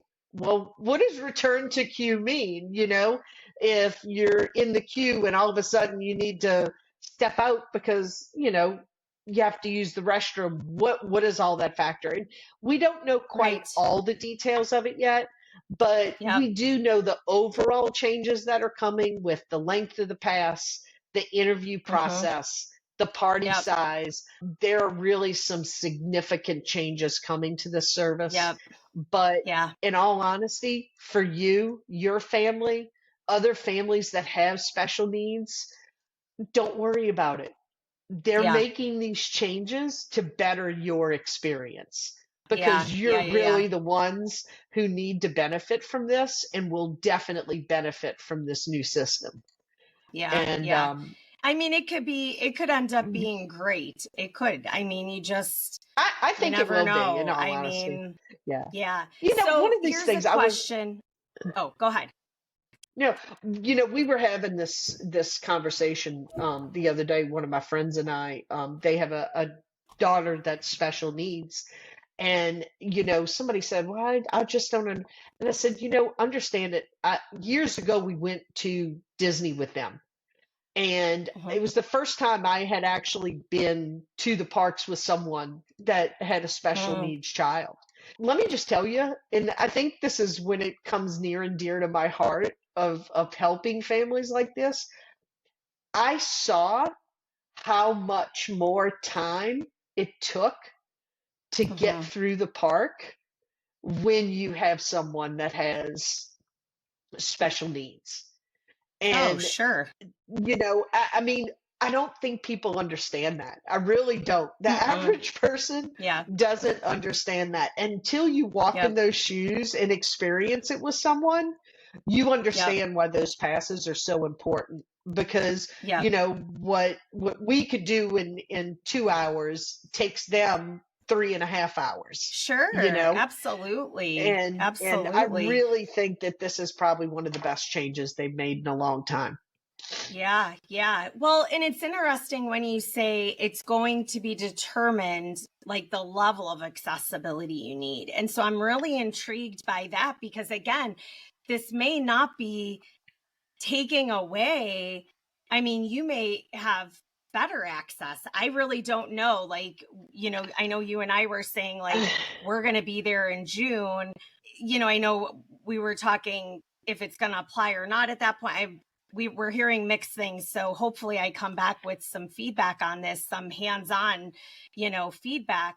But, I'll give you an example. And this is where, I get a little nervous, but I'm hopeful. I know Disney wants to accommodate. I know that. And so I'm just going to somehow trust that they're still going to figure out a way to make sure a family with a need still has their needs met. So the example I want to give you is with the current DAS, and I'm going to use Courtney as an example because, both kids had different levels of medical needs. We had to go to first aid a ton during the day because she needed like bladder catheterization. She needed her IV nutrition hooked up to her. She had a ileostomy bag that had to be emptied. I mean, just, again, trach, all of that stuff, right? Like tons of medical needs. So, we actually would go to guest services and say, we love the DAS, but even your DAS isn't enough for us, because the reality is we have to go all the way back to the front of the park so many times during the day. And so they would actually give us 2 to 3 anytime fast passes just to help be a little bit of a buffer, even more for our family. And so, what I guess I'm a little unsure of in this is that now that Disney is kind of out of the equation, it sounds like, with this outside company, but I still am hoping there's still going to be, a family who could say, here's what we I don't know. And obviously, again, we're both saying we don't know. We don't know at this We point in don't this know. conversation. But, I mean, another silly example I'll give you, and I don't want to be looked at as like someone who abused the system, but, the Disney princess race, because that was like Court's race and we loved it. And we have a team running for her, through the Team Boyle Foundation, and people coming in to run for her. I went to guest services and was like, hey, we have Kevin's DAS, but we have this group with us. I'm not going to say how big our group was, but I was like, they're here because they're here to celebrate my daughter who passed away. And it's just really important to us that this one day that we're at the park, that we stay together and, we're together as a group. And they accommodated a really large group of us under Kev's DAS, way more than they should have. But that's the Disney magic to me of like, we're not trying to cheat the system. We're sincerely sharing a situation that we want our party to be together. So, it's just going to be interesting to see those times where, Disney's been able to just be like, we get it and bless you with something amazing. Yeah, but I we don't won't. think you're going to see that. Yeah, I don't think you're going to see that magic get lost. And Yes, I hope not. I I hope really, not. in all honesty, I think you're going to see that become even a better. I really, I really, hope so. I have to believe it's going to become a better experience. Yes. I think what they're trying to, uh, and I don't think they're trying to say that, hey, listen, people don't deserve this. But, a family of your needs or family, look, my nephew has autism. I mean, and Mm-hmm. he, he can't, he can't wait in a line the way, I mean, Right. it would be insane, I mean, Yeah. Yes. but, my 17-year-old son who broke his foot and is in a wheelchair, yeah, he can't stand in line for an hour and a half either, just because he can't physically stand in line because it would hurt his foot. But he doesn't have the same needs. Give me a key to return. Okay, if the way it's done is Mm-hmm. okay, you can't wait. The standard wait time right now is an hour and 15 minutes. Come Mm-hmm. back here in 75 Yep. minutes and we'll let you Yep. into the line and you don't have to Yep. wait. I Yep. really think they're just going to do a better uh, Yep. job, or at least Yep. my hope is Mm-hmm. they'll do a better job of evaluating what the Yep. needs are of each family and making sure. So, Yep. my heart and my head hopes that they do this right. Yes. From Yes. everything I've read, it really looks that that's what they're trying to do. And I Yep. hope they pull it off, and I have to have a Yep. faith that they will. But the Yep. other thing is, and this is, we'll come back to, we circle around to this is what a travel planner helps you with. Don't Yep. worry about it. We're going to make sure you understand the process. Yes. I'm going to make sure you understand, when can you call in for your interview? What do Mm-hmm. you need to Mm-hmm. do? What do you Yep. need, and get all of that settled. That way, when you Yep. get to Disney, this is all done and taken care of. How it's going to Yes. work on your app. I can't tell you how many Zoom calls I have with clients where I'm like, Yes. okay, have your app downloaded because you're leaving in a week Yes. and a half, and Oh my I'm gosh. gonna teach you how the Yes. app works. And for an Well, hour and a half, we when you sit with our phones in hand. yes.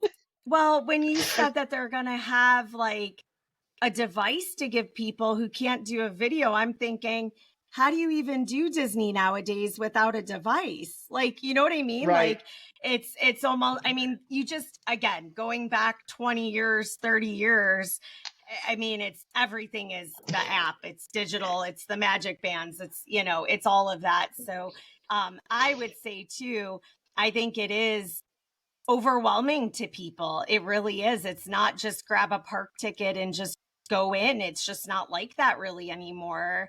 And so, I mean, I'm going to say, like with you, you need someone to walk you through those things. You need someone to help you understand how to just do it, how to do Disney, how to work the app, how to do mobile food ordering so you're not waiting in a line 30 people deep. You don't want to waste your day standing in lines about the Genie Plus and the Lightning Lane. And I mean, it is very complicated. I know that. And we have it down to a science, but we've gone a ton just like you have. And so I would say a free service where somebody's, it doesn't cost anything to use you.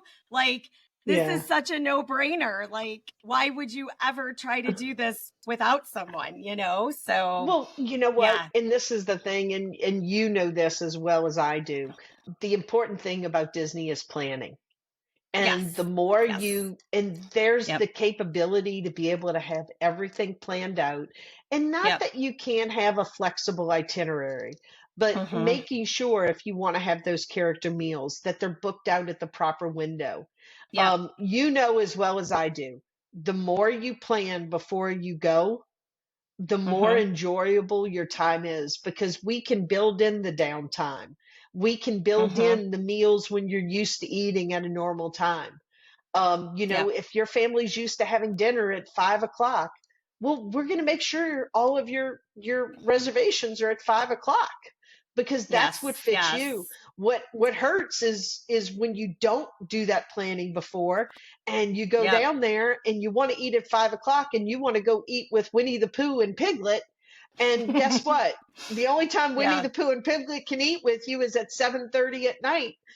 That's Sure. not going to work. Yep. You had to Right. make those Right. ahead. So, you know, Yep. I, I do spend more time with my, you know, special need families, of going through a daily schedule and saying, Nice. okay, It's you awesome. know, let's kind of plan this out. Do you want to do a table sit? Do you want to do a character meal this day?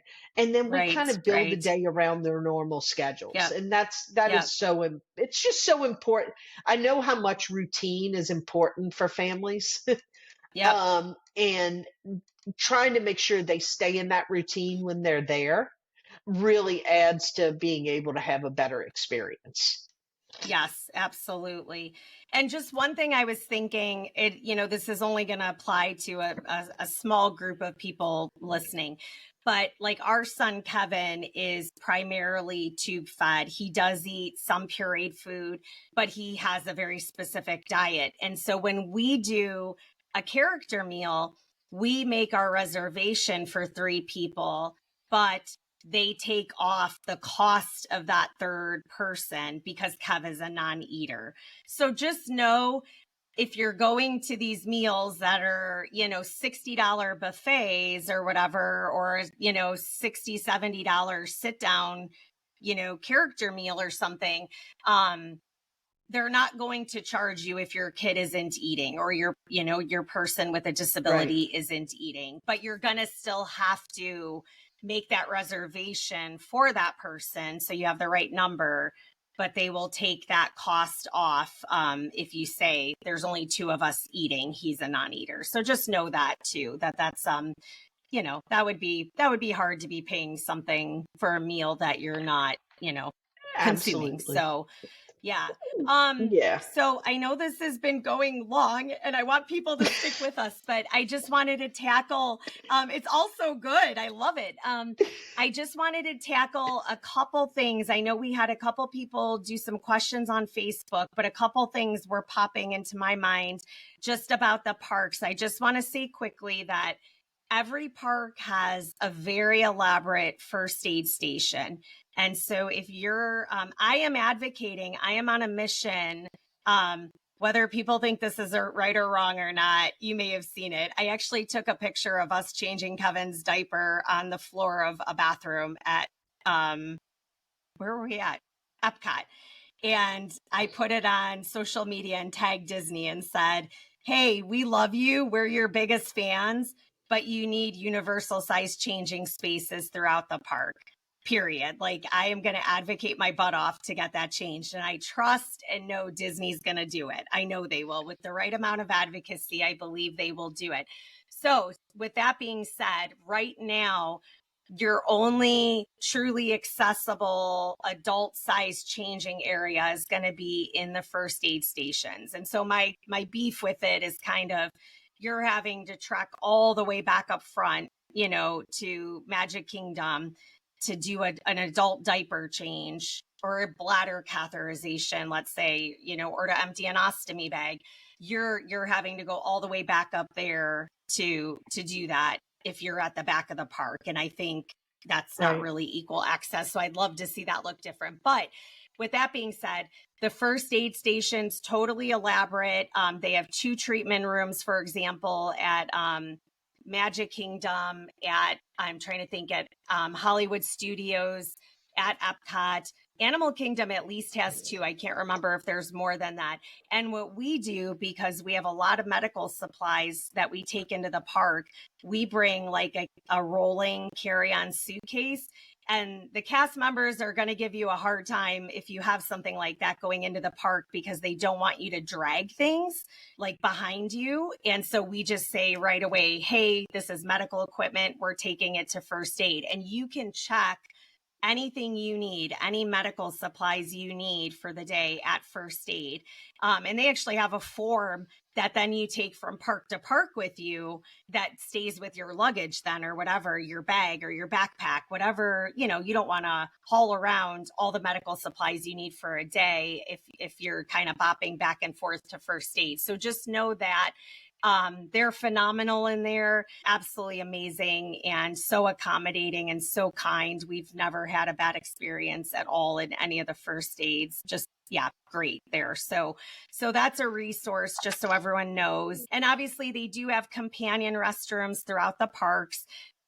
Those do not, again, have universal size changing spaces, but it at least gives you adequate space for a wheelchair and for a companion, that can help with toileting and things like that. So that's there. And then, what else was I thinking? There was something else about, I just wanted to address real quick, just the flying piece too. The FAA laws do not require airlines to to exempt medical baggage, but the bigger airlines, so not necessarily Spirit or Frontier, but like your Southwest, your Delta, your United, I have a doctor's letter that says we're traveling with these medical supplies. So in addition to our suitcases, we travel with boxes of medical supplies, and that's exempt from weight and from counting as your luggage. Again, they don't, according to FAA law, they don't have to do that, but they do it. And so just know, don't stress over, if you have to bring boxes or suitcases of extra stuff, if it's medically necessary. And I would suggest getting a doctor's letter. 99% of the time, they don't even ask to see it, but I feel safer knowing I have documentation signed by a physician that here's the medical supplies Kevin medically has to travel with. And then as far as the planes go, I know my one friend Janice, she asked if there's a way to try sitting on an airplane. To the best of my knowledge, there isn't. But what I wanted to say is one thing we've learned. So there's 3 of us now in our family. But one thing I've learned is Kevin is, because he has decent head control and trunk control, but not good enough to just sit independently. So rather than us trying to hold him up, he actually lays across us, and he's allowed to lay during takeoff, landing, everything. And so, our doctor's recommendation is, since that's probably going to cause him a lot of anxiety to be on a plane, we give him a little bit of medication that makes him a little sleepy for the flight. And he just lays across mine and Dan's lap. And as long as the seatbelt's around his waist, he doesn't have to sit up for any part of that. So I know that's not a solution for everybody, but for people who have a kid who might be comfortable just laying. And then they also will do medical seats. We found this out maybe 3-4 years ago. We stumbled across this information where when we would travel and it was me, Dan, Kev, and Court, Kevin's a grabber. So it was really high anxiety for us that if we had to divide up then, because it was rows of 3, so maybe I'd be with Court and Dan would be in the row behind us with Kev. We didn't really want someone sitting next to Kev because he's probably going to whack at them, grab their hair. He's just feisty. He's not mean. He's just a grabber. But we found out they'll do medical seats for free. So again, when you're reserving your seats, and I don't know if you've experienced this, Sue, our experience has been, you reserve the seats, you pay for the seat, and then and then you go up to the counter when you get there, and then they reimburse you with it being deemed a medical seat. And so that seat then next to Kevin would be empty that whole time, that whole trip. So Right. That's a resource, again, I learned about way too far down the road. Wish I would have known that sooner.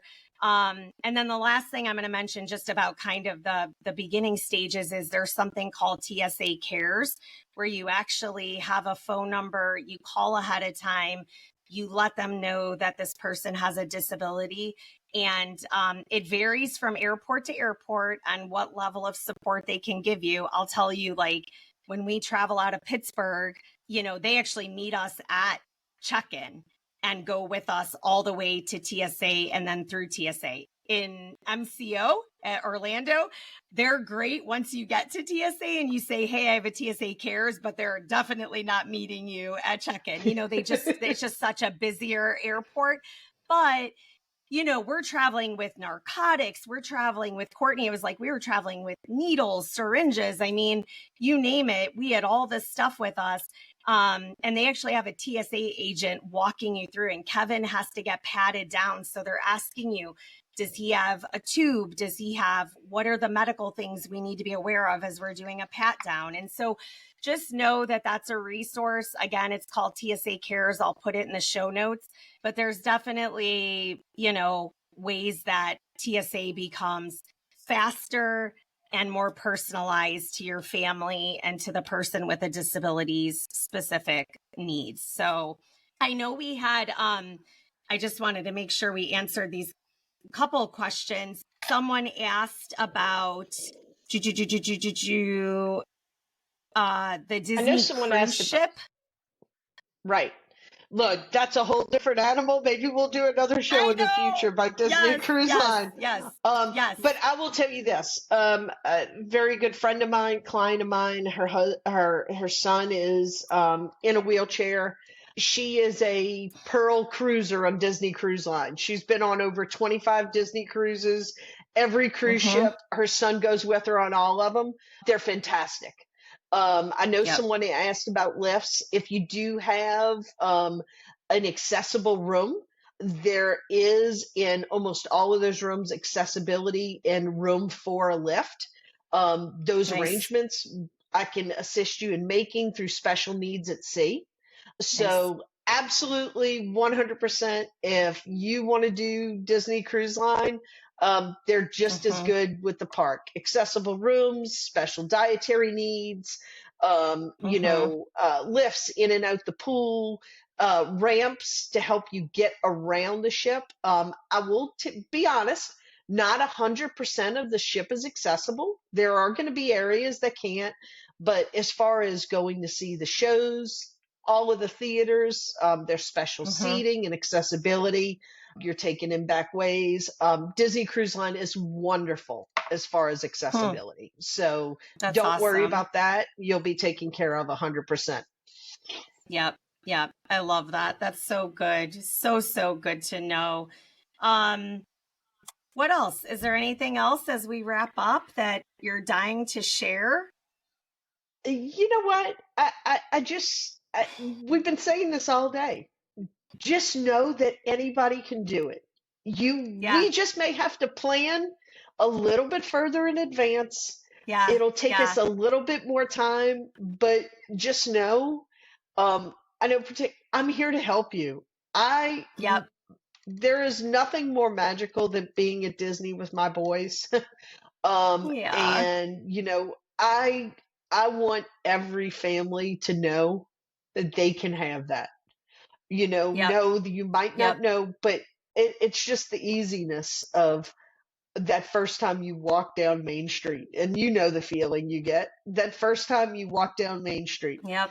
that first time you see Mickey Mouse hug your child, whether they're Mm-hmm. 1 or 2 or 15 or 30, Yep. um, Oh, I it, know. it, it doesn't matter. And it's memories you're gonna create. It's Mm-hmm. so Mm-hmm. just know we can do Mm-hmm. it. Reach out, Yep. ask me for my Yep. help. Um, it's my favorite thing to do. I love Disney. I have a passion for it. I Real know quick, the you know what joy I it love about brings. you? Here's what I love about you is a lot of special needs families have high anxiety for a gazillion different reasons. I mean, I just love how chill you are. Like, I love that you're just like, we will figure it out. Like, I'm calm and I'm not a calm person, but I'm like listening to you and I'm like, oh, like I just trust you. Like you just have this beautiful calmness to you of like, we will figure it out. Thank you. And I love that. And Yeah. I think that's like, I know traveling causes a lot of anxiety. It just does. It's scary because you're leaving your hospitals, you're leaving your doctors, you're leaving, you're making it's a lot. It's a lot. And so I just love the calmness you have in we will figure it out. And so I guess tell me this too, kind of one of the last questions I have. Are you available then to your clients while they're there? So are you helping them problem solve anything that comes up? 100%. I walk around with my cell phone. It doesn't leave. You've probably seen me during the course of this thing, picking it up a couple times. Yeah. 100%. I'm available. Love that. Everybody says, "Oh, I want to be a travel agent." Understand, when you're a travel agent, you're on call 24/7 if you have clients. Wow. Okay. Okay. Yes, 100%. If you have Okay. anything that goes on, not that, and I don't want to give you this false thing of, oh, yeah, Sue will just call in and fix. I may not be able to call in and fix it, but I'm going to tell you where to be able to go to get it Yeah, resolved. absolutely. Okay. I'm not going to say that I haven't had the thing of, we're standing on this street in Hollywood Studios and we really need to find a restroom, or we need to know, where do we go to eat? I'll answer those questions really easy. Yeah, Yes, look, yes, just go right over here. It's yes, a great restaurant. It has this, it has yep, this. You'll be good to yes, go. But yes, yeah, I'm always free to a text message, a phone call. I tell my clients that when they go, if anything happens while you're there, call me. I'm yes, not just your travel agent while we're planning it. Until you get home and call and tell me we had the most incredible vacation ever, um, yep, I'm here to help you. It doesn't yep, stop once I book your reservation. There's a lot of planning for Disney to make it a lot of fun. And yes. I'll kind of hold your hand if you need it every step of the way to make sure that we get everything planned. Yes, yes. Oh, I love that. I love that so much. Well, I guess I have one last question before we wrap up. What is your favorite Disney food? One thing. Oof. You know what? I'm, there's nothing better than eating a Mickey waffle. I mean, what's better Ooh, than eating a Mickey waffle? that's That true. that's probably my favorite thing. I'd love to have Mickey waffles at breakfast in Walt Disney World. And you get to pour Yeah, the syrup in yes. the little ears, Oh, they are and I so don't use a fork. good. I'll be honest, I don't use a fork. I pour it in the ear and I Right? bite off one You ear, and just then I pick pour it it. in the ear and Yes. I bite I off the other ear. I do the You same know, thing. Yes. Yes. so Yes. so yeah, Absolutely. Mickey waffles Ah. is probably. But if I had to be really pushed to say, okay, Sue, that's not really. Um, I love eating a Mickey ice cream bar.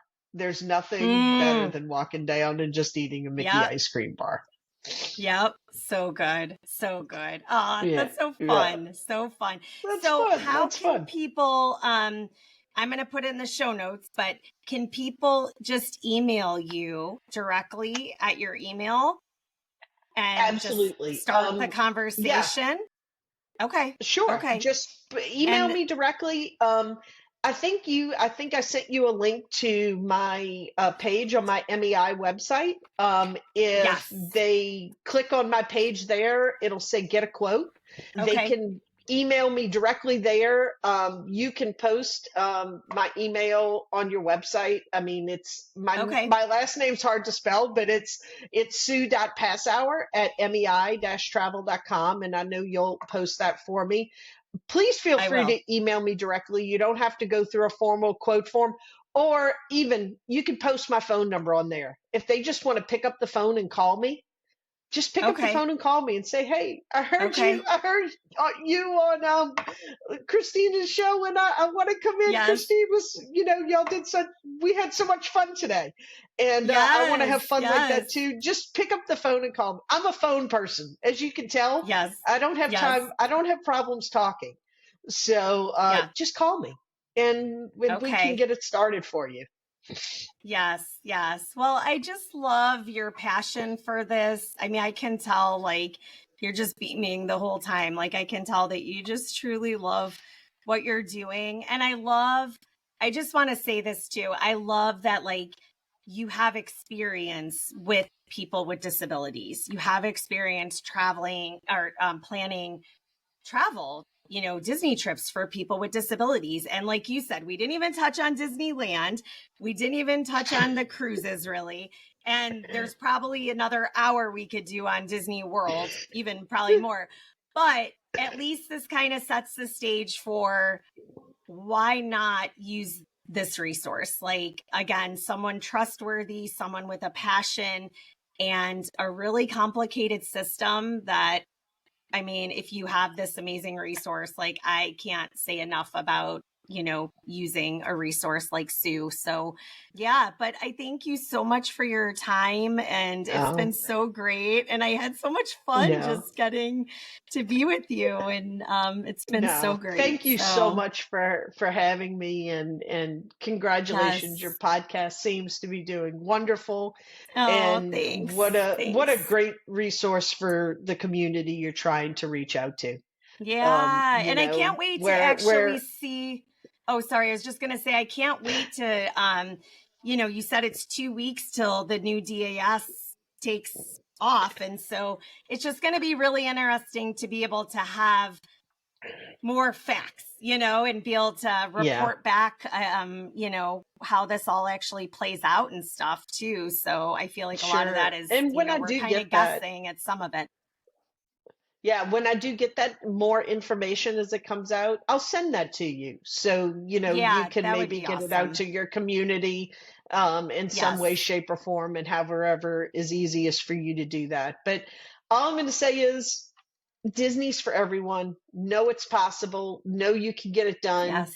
And it's going to be a wonderful time. And I really look forward to working with your followers and Hmm. creating some magical vacations.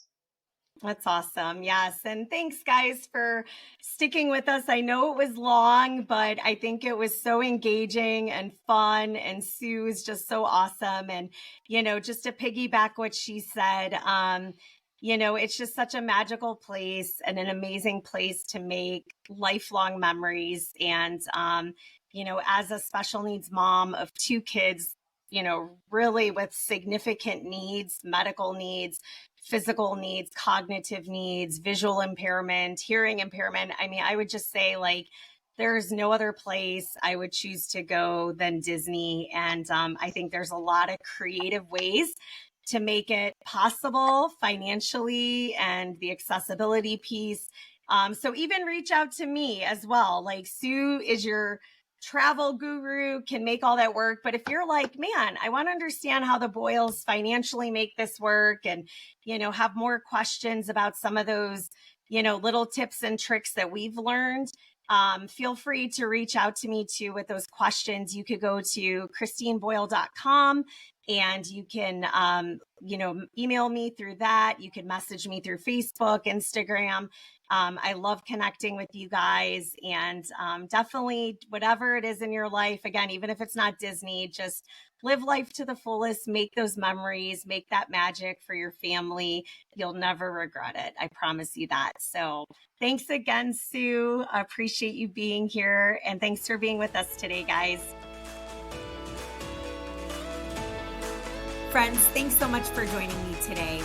Please remember to subscribe, leave a rating and a review, and visit christineboyle.com to have me speak at your next event. Take care, guys.